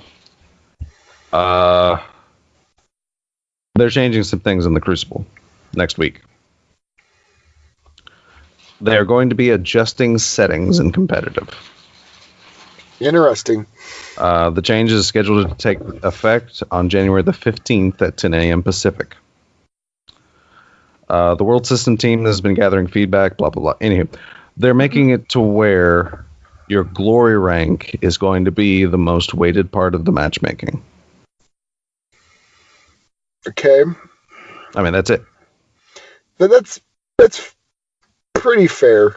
Yeah, honestly, if it's when it comes down to it, it shouldn't be out there. I know they say it doesn't go off of ELO, but I don't know about that, because when we get someone who's really good in our fucking team. Well, that's the thing, because competitive is the MMR ELO. It's the skill-based matchmaking. Yeah, don't they try to say that it's not? It's not. No, they have never not said that. No, I mean, yeah, for competitive, they've been all about it's more skill based, I believe. Well, that's fine. But look, I like the climb. It should be harder the higher you go. You know what I mean? Yeah. It shouldn't just be because you're going to get some. I just know. I think that's a fine change, and that's what they need to do. I'm all for that. That's fine.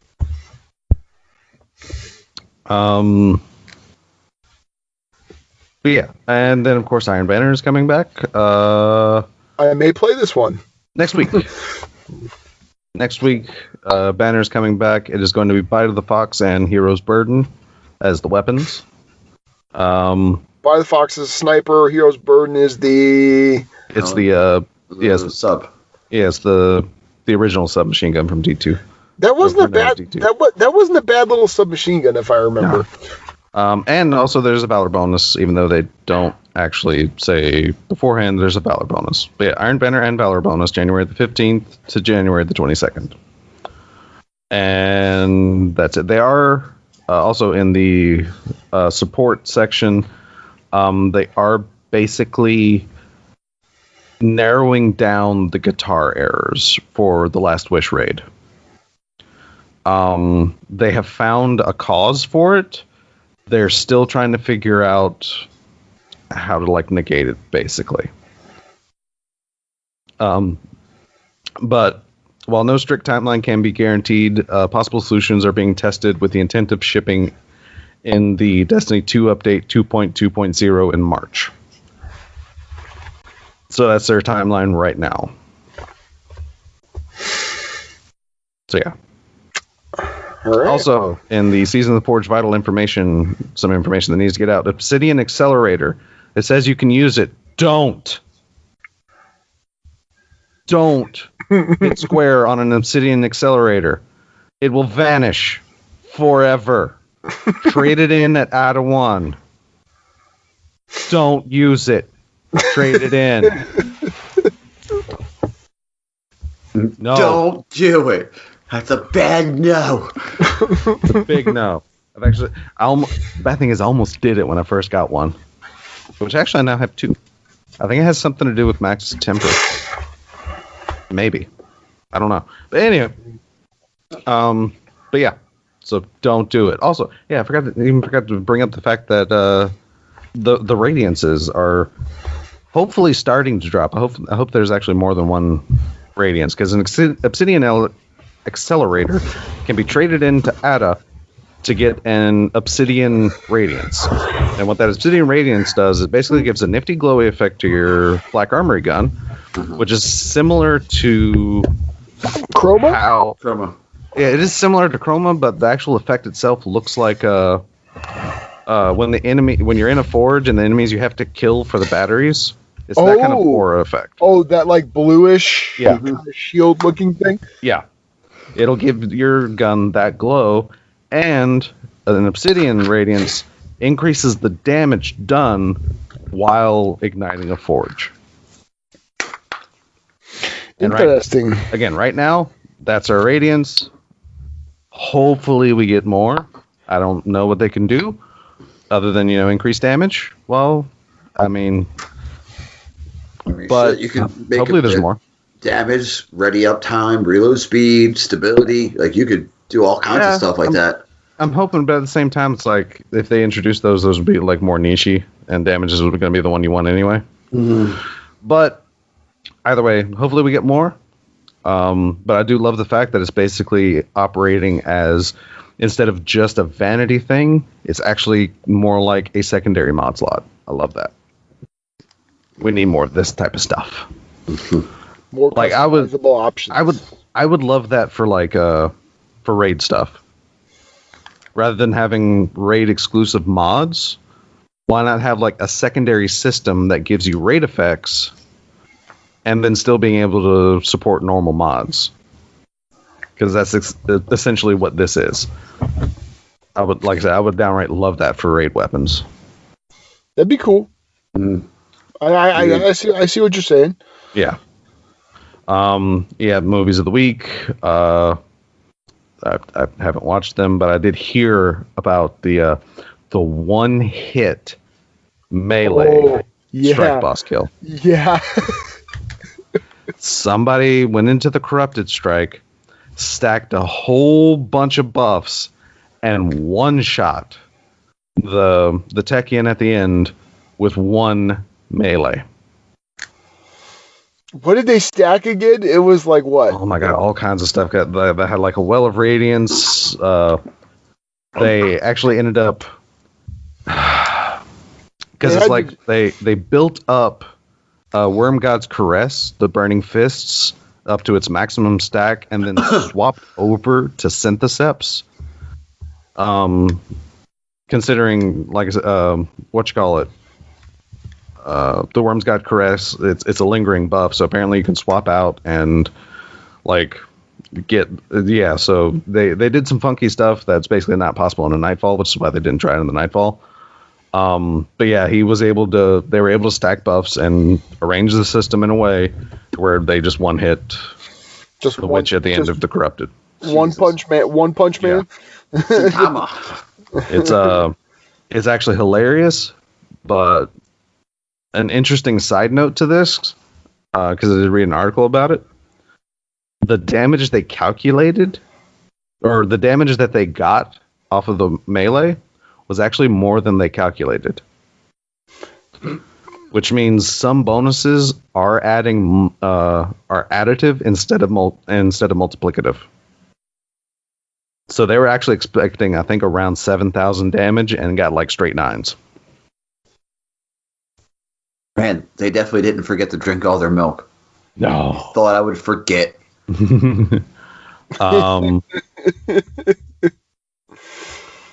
So that's the swap. Solid. Very solid. So, Double G. Oh yeah, and they do mention next week. Or not next week, but coming is that exotic quest about that thing that they've already spoiled. You know, Keep your eyes out for that. It goes bap, bap, bap, bap. I heard in a song a while ago. And we'll still do that. Go bap, bap, bap, bap, yeah. I mean, that and it's perk. Yeah. Slightly changed, but I kind of like the change also on the last word perk. Because it apparently increases accuracy the longer it's hip fired. Oh, Jesus. So yeah, I feel that's a good change for it. But anyway, so yeah, it's gonna be wicked with that thing. No, I'm waiting. I can't wait to find out that story. I know. Story. That's always been the Dredgen story to me has always been one of my favorite stories in Destiny, if not my favorite. Oh, yeah. Like that whole lead up. I think it was Ghost Stories that did they they reenacted it or something, but it is so deep. Like that freaking story is it's like the old Western, man, and I want that. I want it so bad. Is that the only time ever in the lore that a ghost from a guardian has picked another guardian? Like, as far as I'm aware, and also the fact that Shin Malphur was never dead. He was like a young boy, still alive, never died, and got chosen by the ghost of another guardian.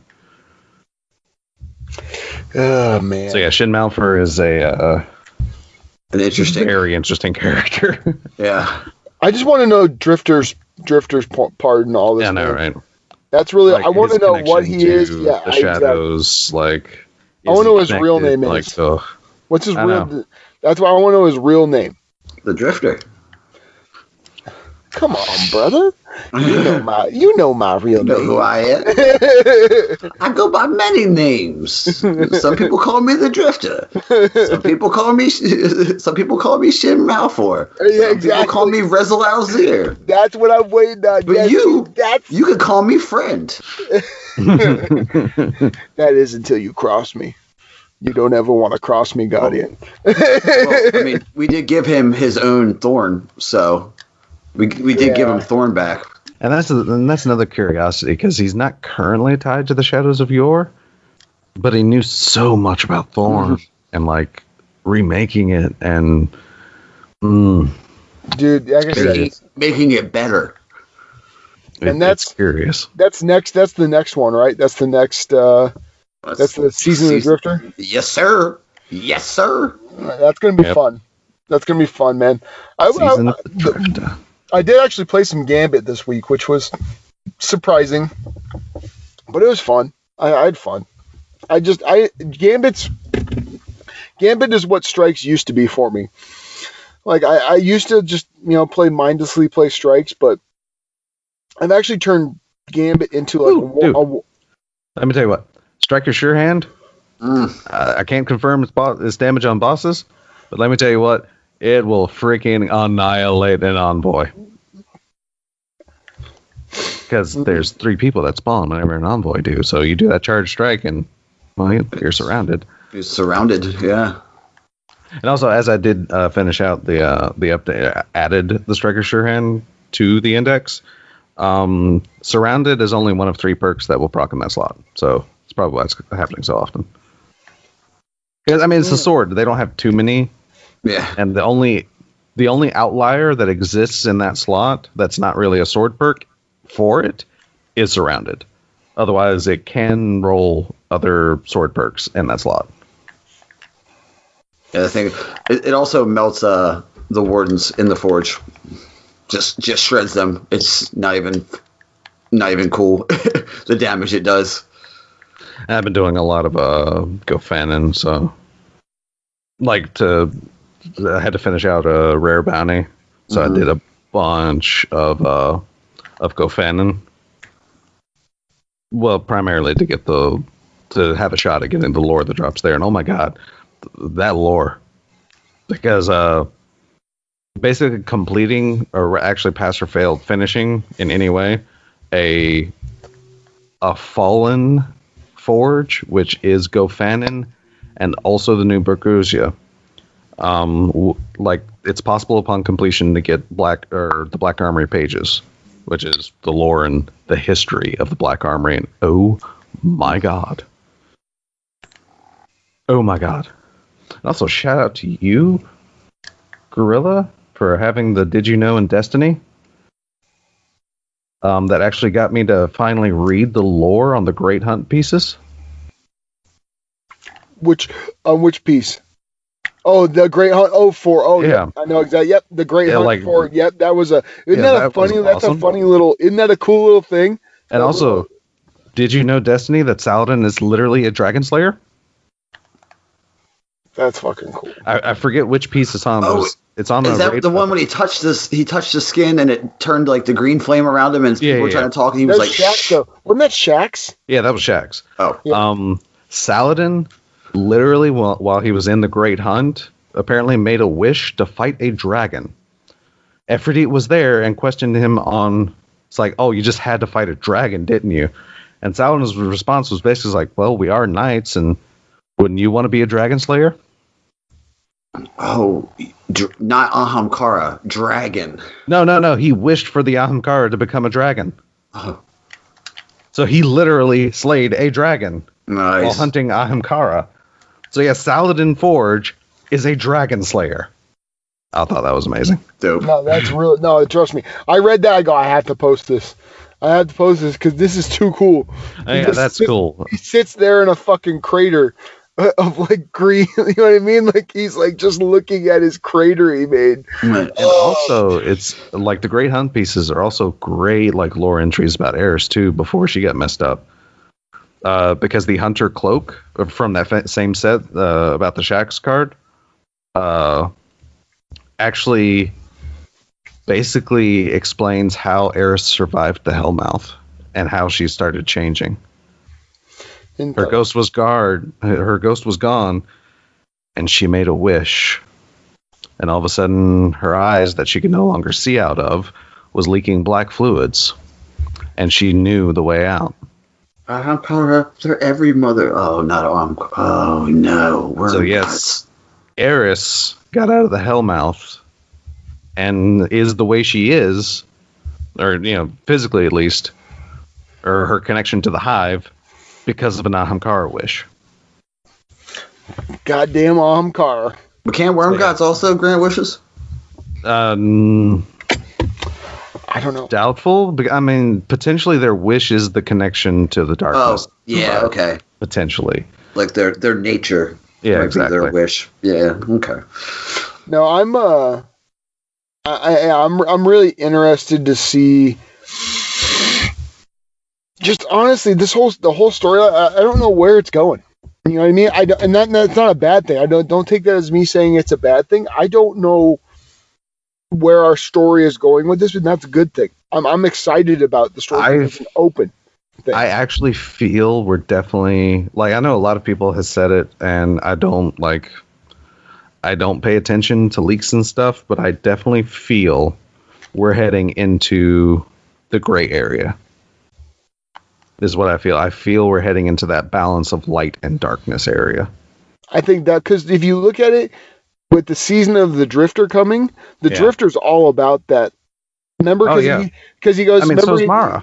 And he talks, and remember, the Drifter talks to you, and he says, I like you, Gun. Not all light, not all dark, just somewhere in the middle. You know what I mean? He says so is Aldrin. Aldrin said it. The line between.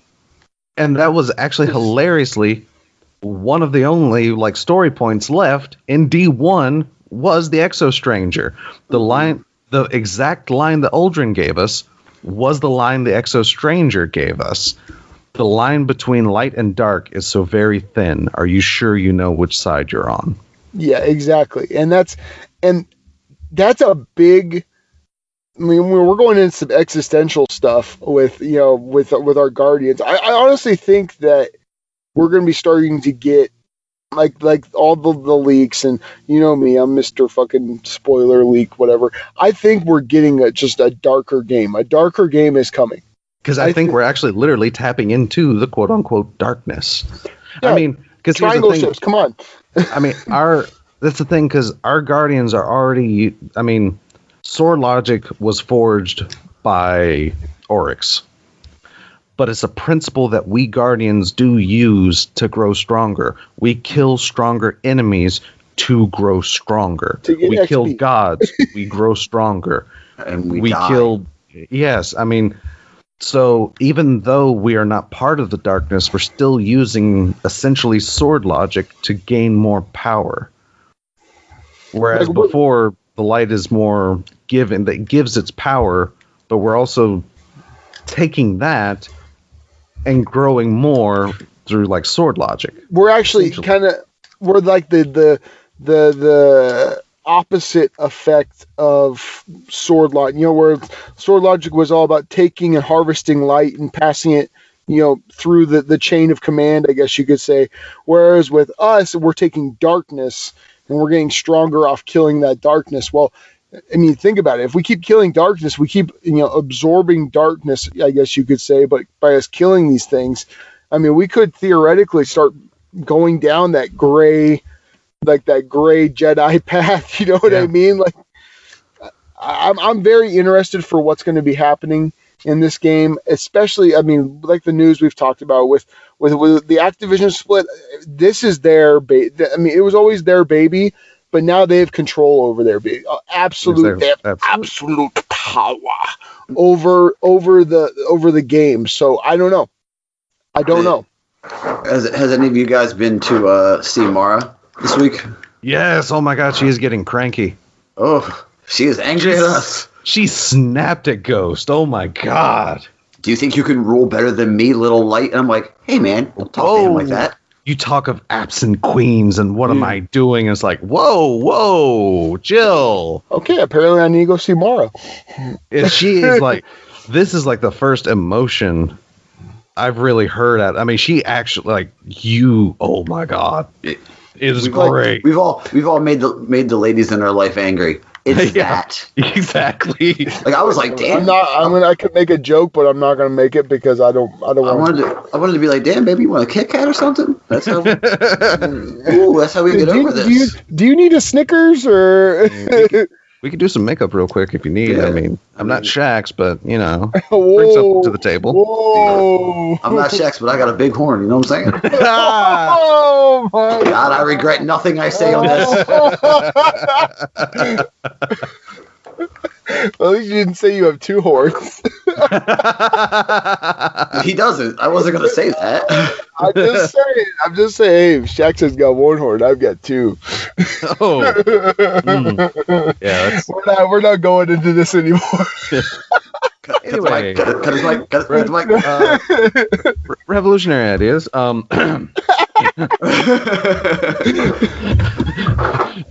Screw it. Screw a smooth segue. We're just getting with the whole. Hey, what's up here? A lot of topics we've already covered. I was it. We have the split with Activision. Blah blah blah. That actually, sadly, is a bunch of our stuff. So from Foe's Territory, we have From Shadows Lurking. What's your opinion on Bungie trying to lock content behind a puzzle? What's your opinion on puzzles being the main source of content, i.e. Naga Labs, or do you prefer more of a route with the puzzles for the emblems or Outbreak Prime from D1? I mean, did we cover that? Yeah. I mean, sort of. Look, I don't think puzzles are going to be. I think they are the seasoning on the main content. It's just a little addition. You've got to look at it as an addition to the content, not a wall to the content. No one bitched about Worm being behind a bunch of jumps. No one said shit about it. That fact out there. No one said shit. There was That's true. There was no butt hurt about Worm. To get the Whisper of the Worm, you had to motherfucking run and do the motherfucking obstacle course from American Ninja Warrior. No one says shit, but because you can't do it, you get mad. There you go. I mean, true story, basically. But Buster, we are going to be doing that tonight. If you are free, me and Aaron are going to be playing a little Whisper tonight. So it depends on what time, and if I'm sure. Let's see. Just so I can get it, so I can stop having people go, "You don't have the Whisper?" No, I don't. I don't. I don't know. See, here's the thing for the very limited amount of content that they usually do these massive puzzles for, I am completely okay with them. Whether I can do them or not, I'm fine with them. Oh, yeah. Existing, I'm fine with them locking out something behind them, because everyone, I mean, nobody even complained when you had to freaking add together binary to get Outbreak Prime. I mean, didn't I also say that I'm the same way. I'm perfectly 100% okay with not getting the Whisper because I don't want to do a jumping puzzle. Yeah, I mean, that's the thing, because all content isn't going to be for all people. Yep. Because we've said it before, the Destiny community is vast and diverse when you really get into it. Again, the entire existence of r/raid secrets. I really implore people that haven't, just go browse it. I mean, like I said, when Hammerhead dropped, there were already people translating runes and figuring out puzzles and figuring out meanings behind each of these weapons, like as they dropped, figuring out what they can do. Mm-hmm. I mean, the fact of unlocking the secret emblems, I think, came from r/raid secrets. Like I said, this is actually probably the most puzzle-heavy content release we've had in Destiny so far, because Black Armory not only would have required Bergusia to be unlocked through Niobe Labs. That there's a secret emblem. I don't know about Bergusia. I'm assuming there is, because the other three have secret emblems. Actually, no. Bergusia might not, because there's no specific weapon tied to it. Yeah, it might not have an emblem. Yeah. So, but yeah, the fact that each emblem or each forge, when you opened it, gave you a free powerful frame was kind of a clue that, hey, this weapon is important to this forge. And like I said, people took it and ran with it. And I am completely okay with these side puzzles. I'll never solve them. I would have been okay with waiting a week for people to figure out the Niobe Labs puzzle to get to Bergusia, because that would have been an accomplishment for those people. Now, to get to Bergusia, you have to go through where Niobe Labs was, right? Yes, there's actually a closed door. You just stand in front of that door and it'll open. Okay. I was actually confused at first, because it's like, okay, it's sending me here, but there's a big closed door. There's no open door. Do I knock, shave it a haircut? But yeah, so I'm completely okay with them. I mean, this isn't a puzzle game, so they're not going to like overrun us with puzzles. At least I would have said not until Penumbra, but who knows how that's going to turn out now. But yeah, I mean, I'm completely cool with them, because that's getting an entirely different section of the community in on something that they normally can't exercise, because it is a very rare occurrence for r/raid secrets to actually be a buzz about something. And like I said, the weapons of Black Armory, they were certainly a buzz about. And then, like I said, Niobe Labs, no, it's not for streamers. No, it wasn't for the big content makers. These were from this. I have full faith that this was something that was made for a section of the community that 90% of the community probably don't even know about. This is for my pocket protector wearing Guardians. Exactly. Who we need very much. If you're the type of guy that I would love to have in my D&D group, my Pathfinder group, that would look at me and be like, do you know if you had this trait and this perk or in this feat with this weapon, you could do this much damage? And I go, shut the fuck up, really? And then I look it up and I go, where did you find that? Like, no one uses this trait. Like, hey man, are you Rain Man? Are you? Do you just see calculations in your head? Like I'm a very good driver. Because I mean, people get like, of course, the information, like, the PvP lords. I mean, they're out there, the Crucible scientists. Everyone's looking at Fallout for, what shotgun actually has the best like pellet RNG? It's a blue one hit at the best. Actually, I don't think so anymore. Anywho, but yeah, it's like, which shotgun is the best to use at like maximum range? Like people, I feel those people get a lot more attention, and even the PvE guys, I broke through this map. Check this out. Those types of people, I feel, get a lot more attention than these, like I said, the raid secret group. These guys are like crunching numbers there. The memes about the people that see calculations and formulas in the air. That's these guys. I feel like they see something that's like, like they see the code in the Matrix in such a different way. I see numbers and symbols, and they're like, "Oh, Orpheus is fighting Neo." That's the best way to put it. Yeah, that is really a good point. I completely agree with that. That is cool. So yeah, I'm definitely in for more content that puts those people in the spotlight, or at least attempts to do so. Because like I said, they kind of get the short end of the deal. They like the whole spinfoil hat thing came from the fact that r/raid secrets, that's a meme that kind of started there, which I feel a lot of people don't know. But it was like a joke or whatever, like finding out secrets, especially when like a Black Hammer Spindle came out. Like it was people exploring, and all of a sudden there was a big hunt in r/raid secrets. Actually, I think it was Hunt for the Spindle or something like that, but it was an offshoot of r/raid secrets, and they were just trying to find something secret. And like I said, these are the people I really like. Oh my god, I have massive respect for those people, because like I said, they're hunting 90% of the time, chasing ghosts for nothing.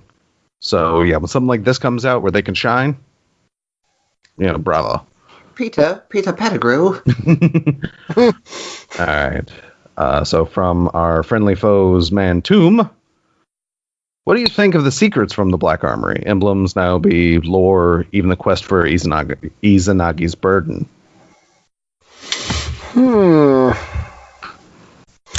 Well, I don't know. I actually wouldn't call the lore a secret because it's kind of RNG-ish. Actually, kind of RNG is massively RNG-ish. I mean, it's great. It's just I really don't like RNG lore. It's, but that's. I like snippets of lore when like extra lore when it's RNG, but like my main lore that I want to find, like I kind of want to find it without having to like hope like I'm going to find it. The entire backstory of the Black Armory and of Ada 1, who actually is confirmed to be an EXO. Because, like I said, I was wondering if she was like some kind of experimental frame, whatever. She actually is an EXO. I'm not going to spoil exactly who she is, but the reason why she has a 1 is because she's actually a pure consciousness. She's never had a memory wipe. So this is Ada as Ada was when she was alive. I would hazard to guess, but I don't want to guess it out loud. But it's also, a cool thing. I'd probably be dead ass wrong. But anywho, as far as the emblems, I actually love the secret, like the true secrets of Black Army. I love them. Like, do this crazy shenanigans, do this super advanced hokey pokey to get this emblem. I was gonna say the hokey pokey, yeah. Lean your head back and touch your nose with your fingers back and forth and say the ABCs backwards and then shoot 9 different symbols before you run out of bullets, but you only have 7 bullets. How the fuck am I going to do this? Exactly. How do you feel about secrets, buddy? How do you feel about these secrets, let's say? Look, I'm not, like I said before, I like the secrets I like this, especially because guess what? We're coming into the penumbra is going to be all secrets. Yeah, it's like super heavy. It's going to be a lot of secrets and I'm fine with that. As long as Okay, I know this sounds stupid, but as long as they let us know there's secrets out there, and we have those diligent, raid secret people looking for this stuff, as long as it's not yours truly looking for this stuff, I'm okay with it. I'm cool with it, as long as it's not me. As long as, because I don't have the patience for that kind of shit. I just don't. But that's my point exactly. That's like I said, that we need those kind of people in this community. That's why let them have a bone, goddammit. But look, I like that they're getting creative. They're trying to get creative with having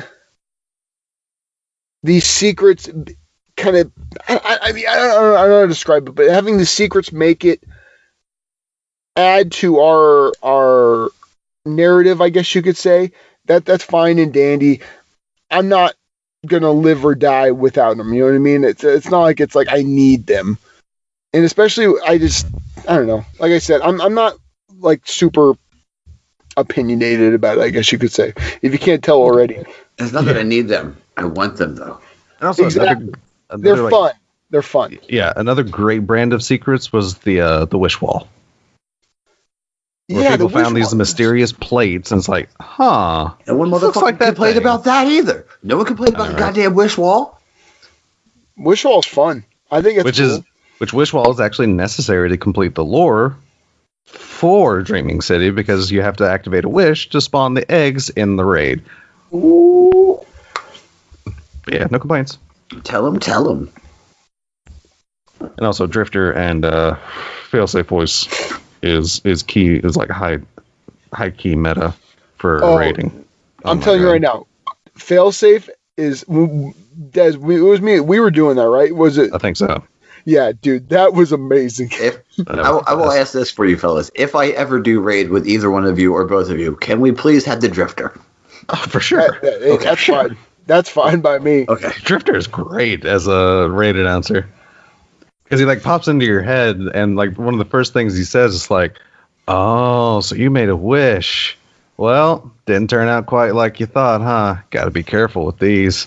So he actually already knows what's going on. And it's like, I wonder what that's like. Is he just standing there and all of a sudden throws his head back and light comes out of his eyes and he's like, like that's what I think. That's how I think it is. Yeah, essentially, it's basically, as far as I know about the voices actually narrating, it's actually them being implanted into your mind in some way. All right, we're going semi crazy. Yeah.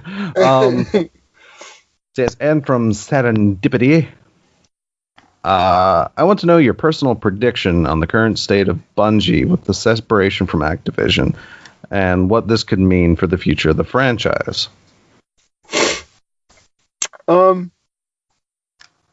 Like I said, we've talked a little bit, obviously, about this, but like I said, it's such a pivotal point in Bungie's history, I guess you could say. This is another point like this would be them leaving Microsoft, going off on their own, leaving the Halo franchise.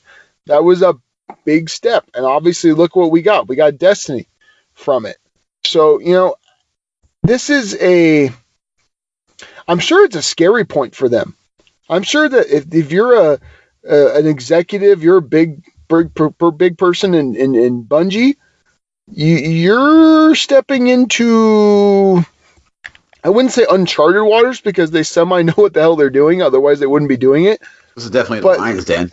This is definitely, you're swimming with the big boys right now. You're swimming with the great whites right now, man. Because right now you're putting now, instead of Activision helping you, Activision could not be your friend. You know what I mean? Like they so I don't know. I don't know what's that going to mean in the future.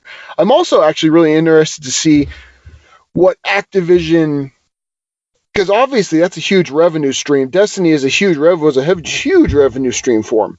So I'm interested to see who they're going to partner or what they're going to do to replace that revenue stream. Because I don't know about you, but if I were to lose that kind of money, I'd look to replace it very quickly.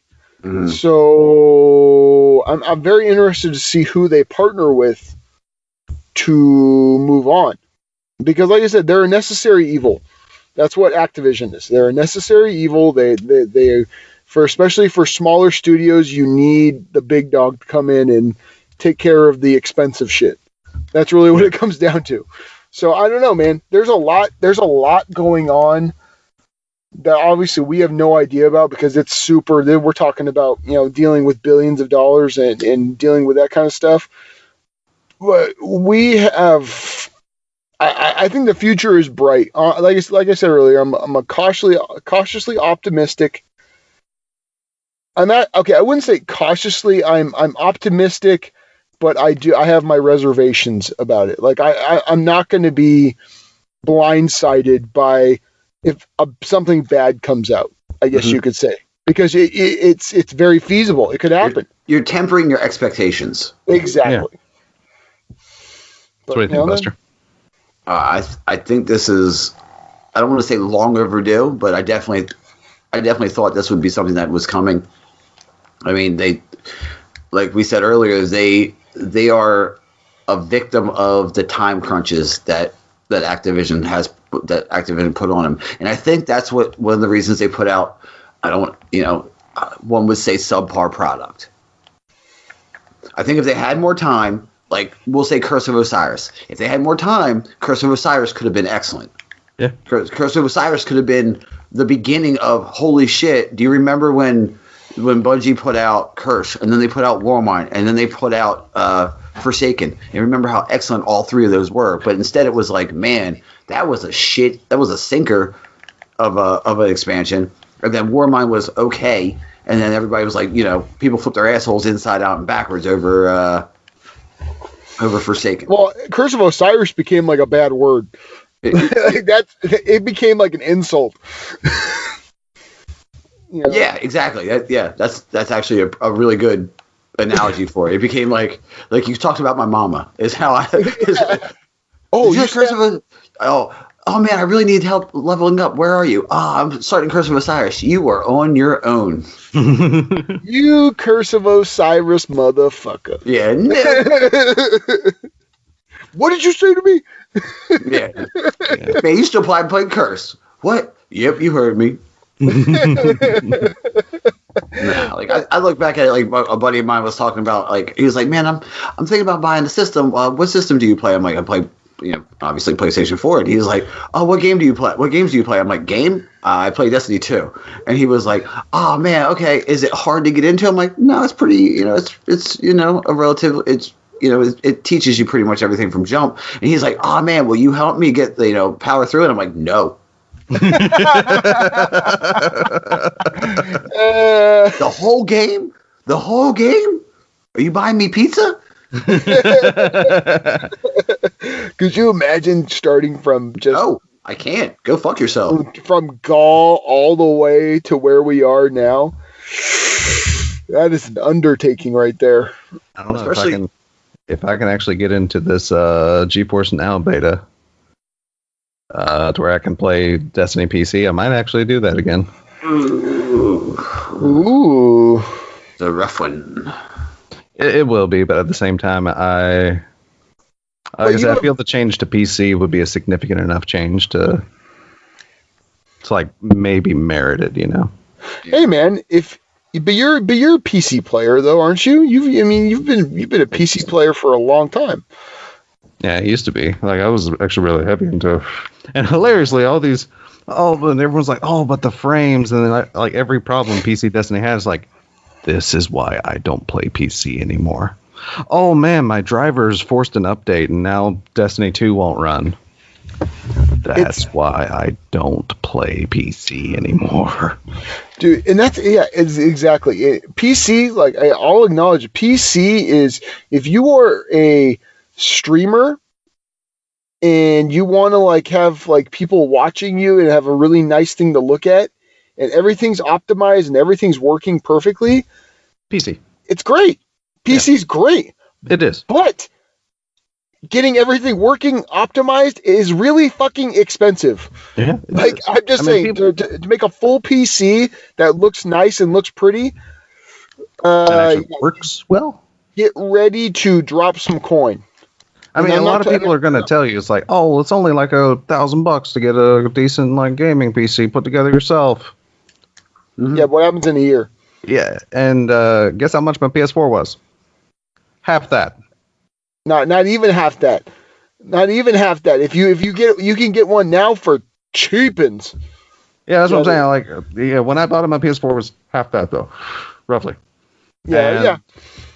And that's the thing. All I have to do is insert a game, and boom, there it is. I don't have to worry about these drivers updated, so I may have to wait for like a PC hot patch before I can play this again, or hey, my rig isn't as foolproof as I thought. It's got an overheating problem, so now my frames are tanking. Dude, okay, this is a random thing. You guys know I'm not a PC person. How the fuck does a water cooling system work on a fucking PC? Like I see those crazy pictures with the guys like water cooled fucking. How does that work? It's basically like a car radiator. Yeah. Okay. Yeah. I mean, it's essentially how it works. I'm retarded when it comes to this kind of stuff. It's a legitimate question because first thing you're told is like keep water away from electronics, but with water cooling, it's basically a radiator system of cooled water rushing through pipes that keep things cooler. That is insane. But I see it all the time, and it's just like, but to go to the point is, it's just a matter of if you are doing it so much. Like, look, you've created content with paladins, and you're doing other stuff. Like, it makes sense for you to play a little bit on PC. I honestly, it makes sense. But for someone like myself who has no PC knowledge whatsoever, it doesn't make sense because guess what? Number one, all my friends and my wife are currently on PlayStation. Yeah, it may look prettier. Yeah, but being alone. But being alone kind of sucks because guess what? I knew what was going to happen. The PC crowd is. Have you watched like PC Comp? It's fucking insane. Right. There's some players on there that, and it's a whole different meta. I mean, it's just a whole different everything. So, I mean, it's like I said, I knew it was going to happen. I knew that they were going to have a D2 PC launch where people were going to play it, but it's almost like it's a whole different game. It's a whole different game than what it's a whole different take on everything. So, like I said, I legitimately like a lot of like PC versus like console, like, getting into like different like YouTube videos and such, like Fortnite itself, it's a completely different what's good and what's not as versus like PC versus console. I mean, it's everywhere. But like I said, if you have no knowledge, like, a person that has no knowledge of how a PC works or how to troubleshoot a PC, whether you're a streamer or not, just don't do it. You need basic troubleshooting knowledge because, again, if you have no troubleshooting knowledge on how to get something to work, I mean, that $1,000 rig, I mean, all of a sudden, hey, my game won't load up. Why?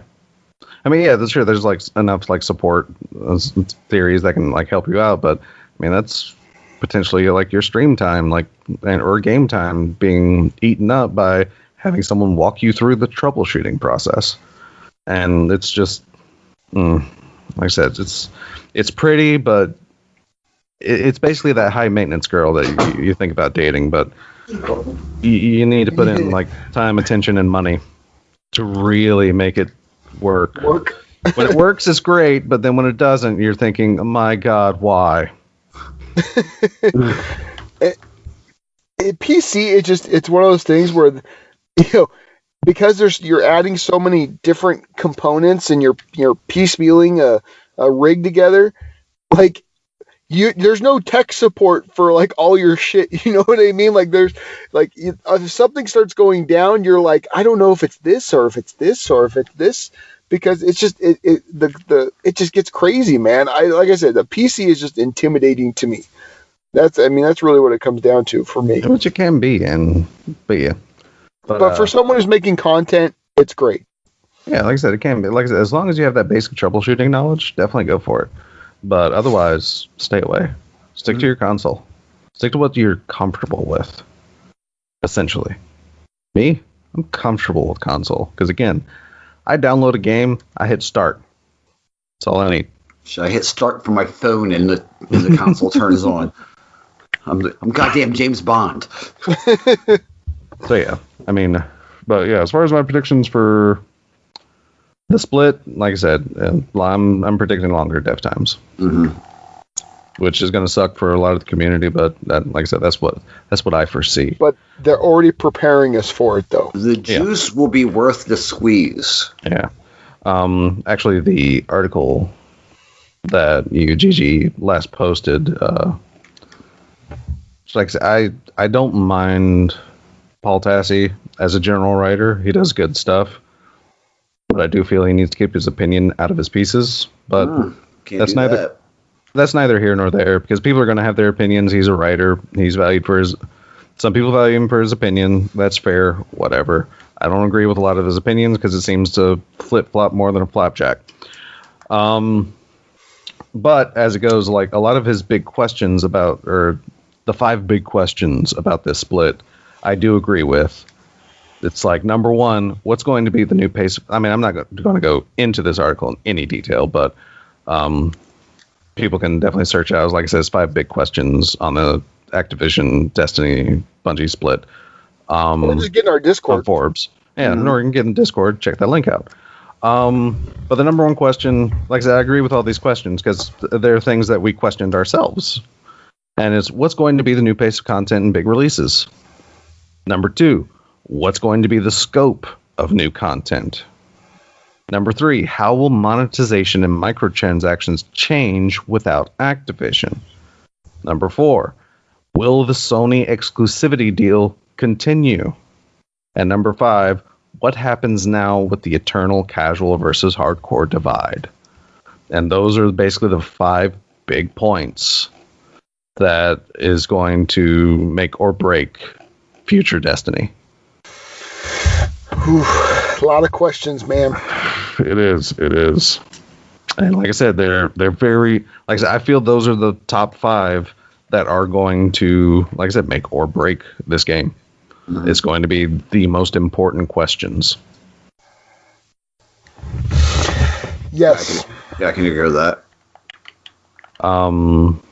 Yeah, that. Like I said, a lot of our topics and opinions, came from a lot of different sources and a lot of different things, but we did cover the majority of them. There was some very good conversation and opinions in our topics brought by these things.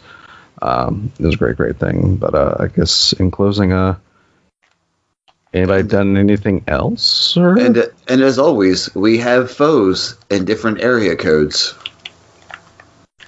That's ludicrous. That's a ludicrous reference. I'm sorry if no one caught that. Des got it. Des listens to trap music. He got it. I was a big fan of Luda back in the day. Back in the day, man. Luda was good. Luda was good. Yeah, like I said, anything else on the table? I'm playing Fallout 76 whenever I had the chance. That's nice. Yeah. I'm getting sleep whenever I have a chance. That's fair. I actually picked up a new game. What you got? Well, it was on holiday sale for 70% off, but I picked up Elite Dangerous, which, for those that don't know, is actually the same studio that was behind the Jurassic World game. Oh. It is a space exploration type game. It's, if anybody's aware of the old X-Wing versus TIE Fighter series, it controls a lot like that. It has different missions you can do. The map itself, the explorable area is our entire galaxy. Every star in our galaxy is the playable map. It's ginormous. That's huge. Yeah, it covers all different types of stars, so it's not the same star over and over. And like I said, there's different styles of ships. There's different styles of missions that you can do for different factions, as far as you need to carry this crap ton of supplies from here to over there. All right, cool. Oh, you need to shoot down this ship. All right, cool.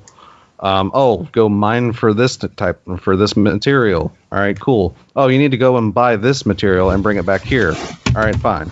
So it's like a diverse like thing. Like I said, it's a huge explorable area. Everything is basically accurate, let's say. To where the fact that like there's like hyperspace jumps and crap like that, which to get around, there's your regular speed, there's super cruise, which is basically the warp drive from Star Trek. Even in theory, it's actually the same system. Guys, I hate to interrupt you right now. Oh, no problem. I have a very hard out. I got to get out of here. I got to get to work. Revolution, you know where to find me. Gorilla Golf on Twitter. Gorilla Golf on 1987 on Twitter. And find me in the Discord. Get at me, folks. Everyone, have a great week, fellas. I'll catch you guys later. Take it easy, buddy. Have a good one, man. Love you, buddy. All right, so tell me about this game, Des. But no, it's great. I mean, like I said, it's like basically accurate as far as they can make it, scientifically known and such. Mm-hmm. Hilariously, that means in the Alpha Centauri system, because it is a binary star system, there's actually a space station that when you jump into the Alpha Centauri system, there's a space station that even in your super cruise at max speed, it takes you an hour of real time to reach the space station to dock with it. Really? Yes. Like it is that, like I said, accurate to scale essentially, and like accurate to theory and such. It is. It's an incredible. Yeah, it's kind of incredible. It reminds me of like No Man's Sky. Just with less cartoony. It's not as like procedurally generated. It's actually like static, like the galaxy and the stars and everything. And there's no like super micro exploration. So you can't like get out of your ship and like literally walk across this planet for whatever reason. Okay. They do have like rovers that you can get to make like planetfall, and like they have missions set around like sabotage this system's like defense network, or hack this thing from this system that takes this rover. So they do have that, but like I said, not to the detail. Like this focuses more on like the macro, whereas No Man's Sky kind of focuses a little more on the micro. Got it. But yeah, it's a super fun and engaging. It's definitely also kind of like more of a chill game. It's like something to play like if you have some downtime, you have a little time to kill and such. But yeah, it's just super fun. It, like I said, it's gorgeous. It is a gorgeous game, even on PS4, and it's like a couple years old now, I think. Like I said, it was like some 70% off, so I was able to get like the entire bundle of it for super cheap. And it's just like I said, it's just a really fun game. Just chill out, make some money. My current goal is to get a permit so I can be let into the Sol system, our system. Okay. And basically visit the Abraham Lincoln Station and see like how Earth is doing. Oh, cool. And it's set like 1,000 years in the future. So, which of course, like I said, easy space exploration and crap. Yeah. But yeah, but because like the Sol system is like the seat of one of the main factions, you actually have to have a permit to even enter the Sol system. But there's several different factions that you could work with. Working with them basically can give you access to like exclusive ships and stuff. But yeah, I mean that's cool. It's really cool. Like, yeah, this is like a really cool like space exploration. Like playing this game basically let me know why there are so many intricate things in the Jurassic World game. Like the realistic physics of the cars, the realistic physics of the Dark Launcher. Mm-hmm. This game explained that because they made this, and like as accurately as possible, I now understand why Jurassic World is the way it is. Because these guys they did a massive thing, and then it's like, oh, here's this Jurassic World game that has way more mechanics than what you thought it would. Yeah. Because they just paid that much attention to detail, essentially. And it's super good. Like I said, it's a good chill game. It's definitely worth its normal price, I feel, also. Because I think it's a $40 game, normally, I'm wanting to say. But I would say definitely worth that base price. Like I caught it on sale, and it's kind of rarely on sale, but I do feel it's worth that base price. This is kind of like No Man's Sky, just a chill game to hop into and explore space and almost crash into like white dwarf stars. Because my God, those things have like huge like gravitational pulls, and you can like overheat and from driving too close to a star. I mean, and drift slowly into it and go, well, this is how I die. Well, yeah, the basic like mechanics, like I said, is kind of like old school flight sims. Mm-hmm. So it's like non-Newtonian. Like when you stop, you come to a stop like relatively quickly. But there apparently is a switch in this game to where it will control with Newtonian true like physics, basically. Where you accelerate, and then if you deaccelerate, you're still going forward at the exact same speed because, well, that's how space works. And you actually have to give off, Newton's laws. You have to actually give off the same amount of backwards thrust to actually be able to come to a stop from your forward thrust. But like I said, that is a switch that you can activate if you're interested in that. So it's super cool. Yeah. It's a lot of tiny little things. Ship combat is pretty good too. Like I said, with the basic mechanics, it does remind me of like old X-Wing versus TIE Fighter. There's ship size differences. Like you can shoot guns off of like bigger ships and crap. I mean, this is really cool. And like I said, it brought me into mind of that old. Like I said, it brought me into that mind, and it's just a crap ton of like little stuff you can do. I mean, you can go through this entire game without actually like hunting and bounding. If you just want to be like a hauler, you can do that. You want to be a miner, go for it. I mean, Yeah, I had a very interesting experience in 76 this week. It was the first time I ever had to have my camp be moved because I put my camp somewhere I thought no one would ever put their camp here. I'm good.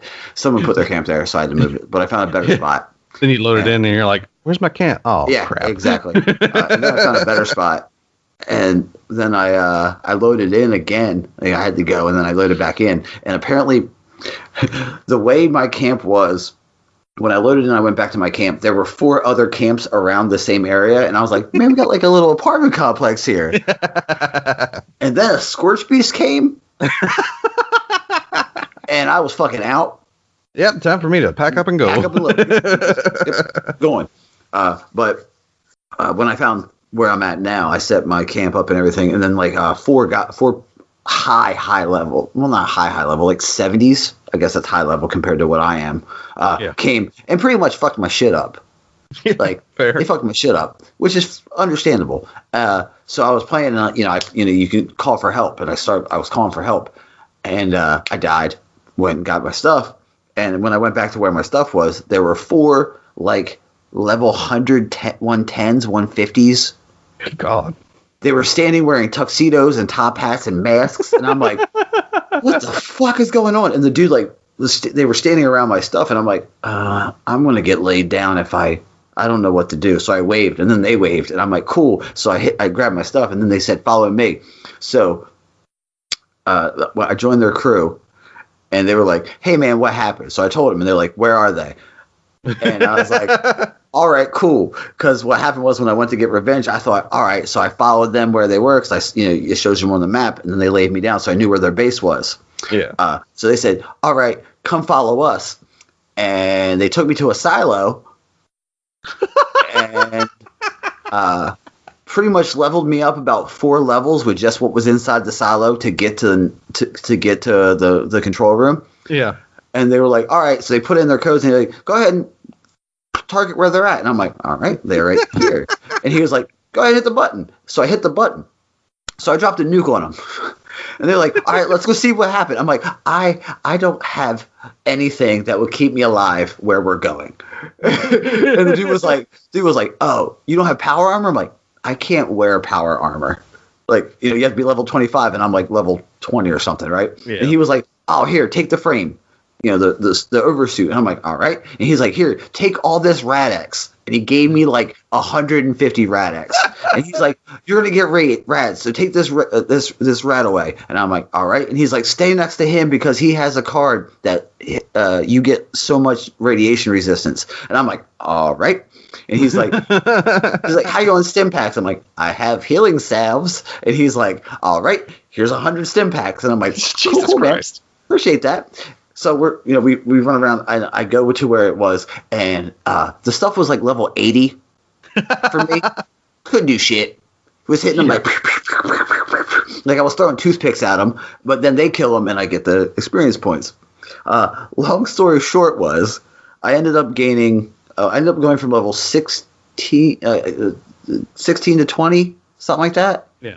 Or 14 to 20. A lot of levels real fast. And then I was like, "Man, thanks a lot, guys. I'm going to go over here and do my missions." And they were like, "All right, cool. I can see by your build, by the way you're talking about your build, that you get more damage resistance if you're in a crew." And I'm like, "Yeah." He's like, "Cool. We'll go over here and do our thing. You just go do your thing, and you'll, as long as you're in with us, you'll get your damage resistance." I'm like, "Oh, thanks a lot." He's like, "And if you die, we'll just fast travel till you pick you up and dip back." I'm like, "Oh man, thanks a ton." And then dude was like, "Here." And he dropped something. He was like, "I'm going to trade with you." And I'm like, "All right." So I traded with him. And I was like, "What do you want?" He's like, "Nothing, just take it." And I'm like, "Cool." And he gave me a bowler hat. He was like, I'm like, "Oh man, thanks." He's like, "Just as soon as you get a top hat, put it on, pass it on." I'm like, "Oh man, this is so dope. Thank you so much." And I just got the Icos shotgun, so I just got that a second, just now, actually. Nice. Welcome to the party. That's like some. This is like some cool stuff coming out of that community, like the players are building in that game. It's like super cool and like refreshing to see, like, rather than being like a GTA environment that I was predicting, it is like super dope just to actually find super cool people. Yeah, it's quite the opposite, really. Yeah, it is. It is. This is not like my worst case scenario that I thought was going to happen. And there are, like, say, reading the stories about, people dedicating themselves to becoming basically merchants. They'll actually stand in a place where new people. It actually reminded me what I used to do in EverQuest. Mm-hmm. Because I did something similar. Because being a magician, I could actually like cast spells to summon low grade armor, which was nowhere near good for, like I said, my current level. It was always like several levels below me, and below thusly anyone that would, even use it. But I would always just chill out around like newbie areas, and be like, "Oh, you don't really have any armor. Here, take this. Wear this. As long as you don't log out, you'll have it." It's like, dangerous to go alone. Take this. Exactly. It's like, "Oh, take these bandages. Oh, this sword is probably going to be better than what you're using right now. Oh, and take this food and water too, because your characters there's that system in this game." And that was like some of my pastime in EverQuest, just chilling out. Of course, I was also a dark elf, and I was doing this in the barbarian area, so I couldn't actually get too close to town, or else the guards would attack and kill me. But I'd always just be at like that little ramp where all the newbies would flood out, and it's like, "Oh, here, take this. Here you go. Have some of this." Yeah. And yeah, it's just so refreshing to see like that type of stuff still happening. I do that too now. Because I can make weapons, so I'll make like a level 1 weapon or level 5 weapon, and I'll walk around. If I see somebody who's like just coming out of the vault, I'm like, "Here," and I'll just drop a bag on the ground, or I'll trade with them. Because a lot of people, it's really interesting to see, like, once you come out of the vault, you're super like sketch with everybody. Yeah, you're like, "Oh, what are you doing?" But it's always good just to foster that community, because you never know what's going to happen. Oh yeah, and actually backtracking a little bit, because talking about EverQuest actually did remind me about having to wait on like specific community things to wait for things, and I do actually have a relevant EverQuest story about something very similar.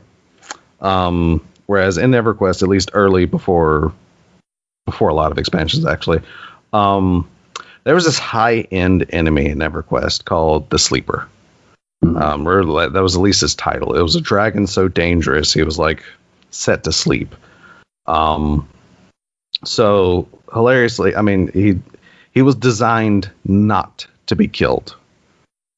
He was designed to be an unkillable enemy, at least for the time of the current expansions.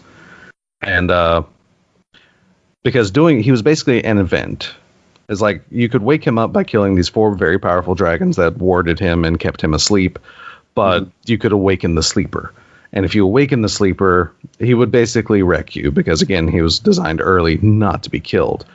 But you can only wake up. Each server only had 1 sleeper, and you could only wake him up once because it triggered an event. And that event was this dragon would actually start roaming certain zones in the open world, killing things on his own, like going on this rampage. And he would actually, like, this event would actually change the world. Like, waking up the sleeper meant certain things in the world didn't drop anymore. Certain, like I said, it literally changed the landscape of how things worked. And this is all because, like, 1 or 2 high-level clans just had to wake up the sleeper, which pretty much would ruin, I mean, it ruined a lot of, like, mid-level farming and such, where things had to change. So, yeah, which hilariously, like, as the story goes, like, very quickly, all of the sleepers pretty much in the servers were slowly, woken up. But, I think as of, like, back in 2008, there was only 1 server that still had a sleeper. And it was hilariously the PvP server. Which, in EverQuest PvP, only normally worked in arenas, where if you step foot on an arena, you basically enabled PvP and you can be attacked and killed by another player.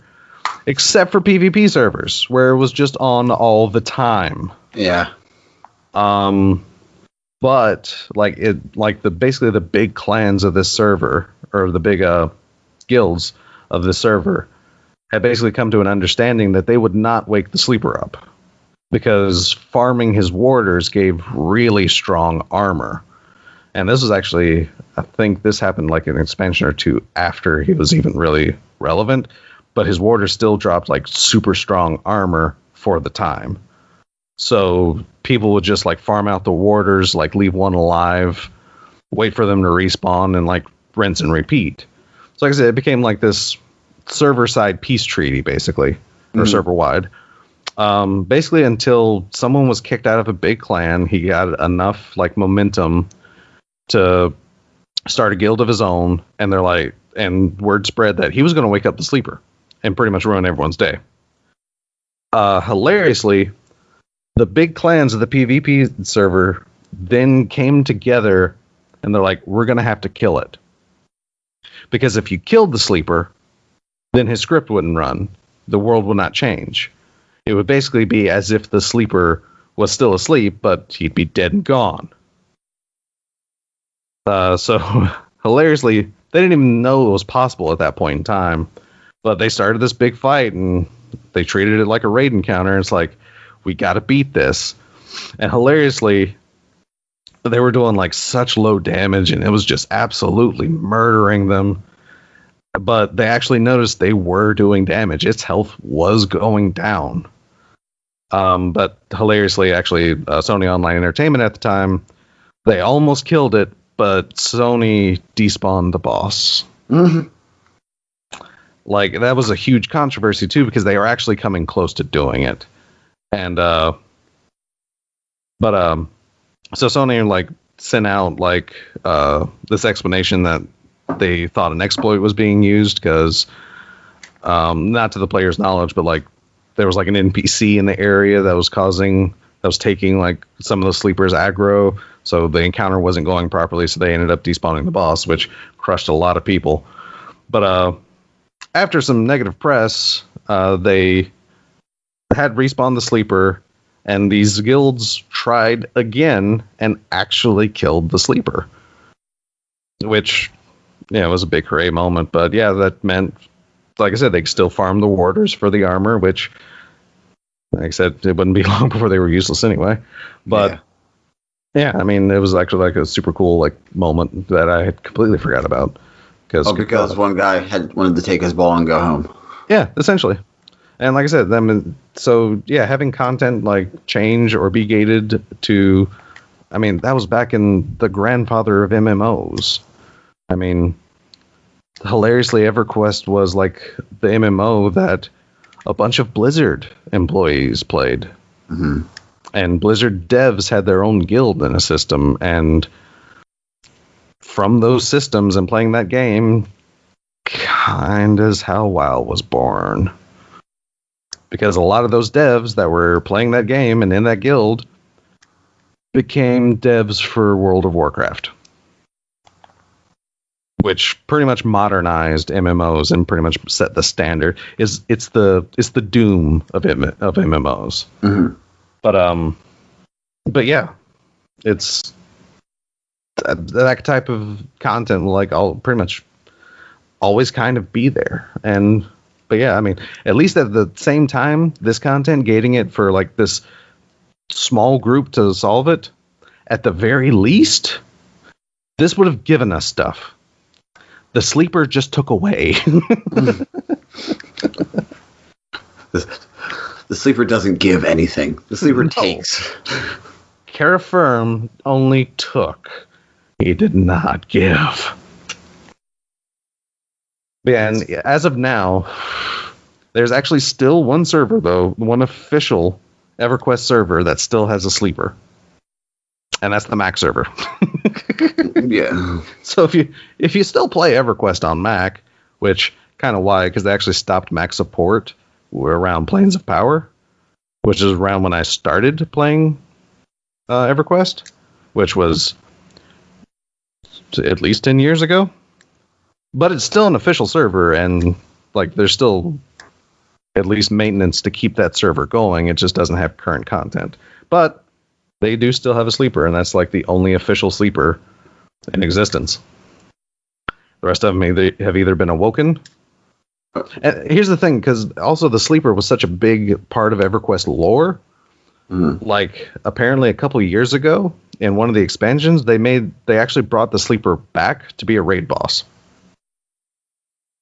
Of course, it was like a super watered down version to the version they actually designed to be unbeatable, because they designed that one to be unbeatable, and this one was raid boss, so it had to be slightly easier to kill. Yeah. But yeah, so Kara Firm is like such a big part of like the EverQuest lore. And he went off on this rampage and just, left basically. I must go. My planet needs me type deal. But they, like I said, they did bring him back to finish out, I guess, his story and such, where you could actually legitimately kill the sleeper. But of course, that's just watered down. Yeah. But yeah, super cool though. But like I said, at the very least, these types of content gates give us something to wait for, rather than going, oh god, is someone going to wake the sleeper at this point in time and like really screw over my farming? Mm-hmm. Like imagine something like Riven being this super boss that if someone actually woke up, like let's say Dusklight shards just vanished and you couldn't farm them anymore. It's going to screw over your infusion. Yeah. I mean, not much else, but still, it's going to screw over something. Somebody's weapons somebody's weapons are getting fucked up. I know, right?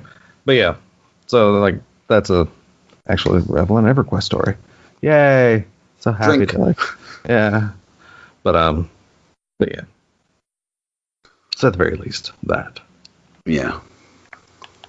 Okay. Well, so that's that rant. Fair rant.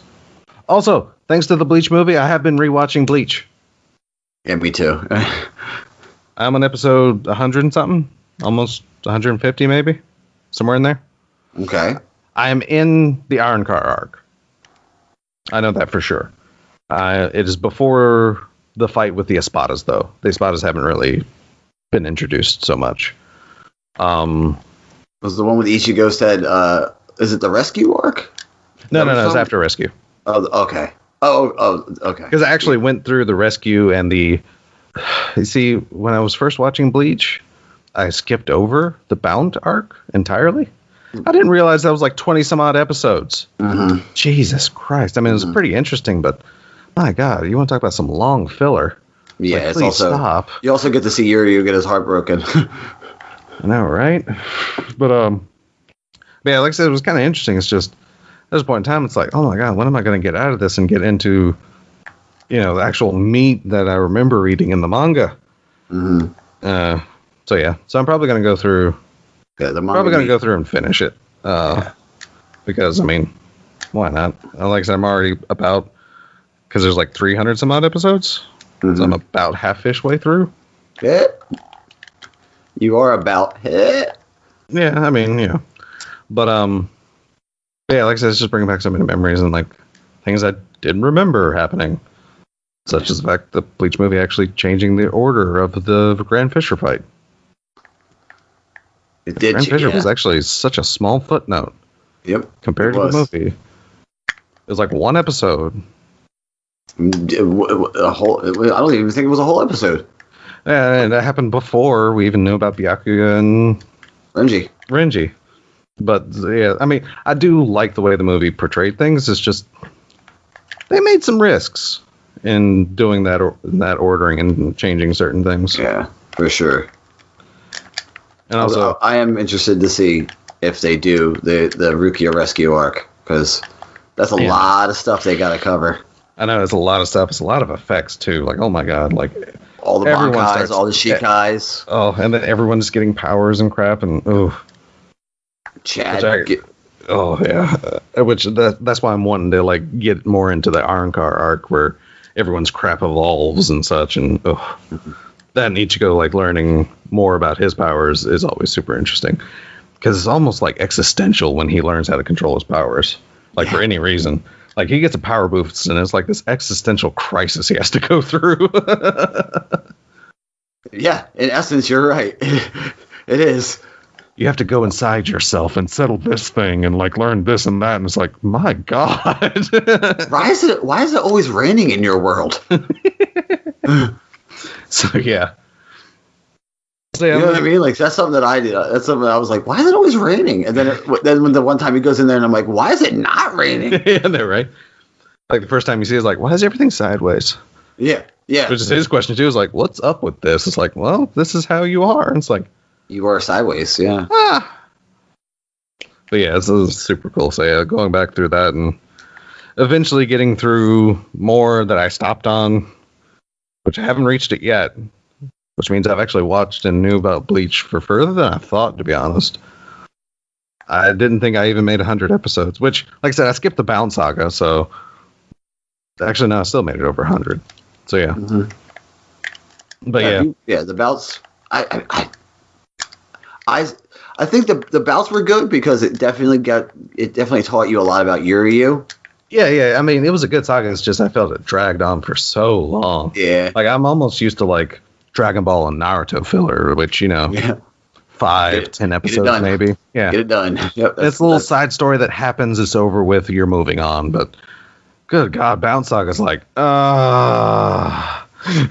It's like they're introducing new villains and giving you their entire backstory. Yeah. I don't care about your whole backstory, bub. Gonna die, you're not important. Yeah.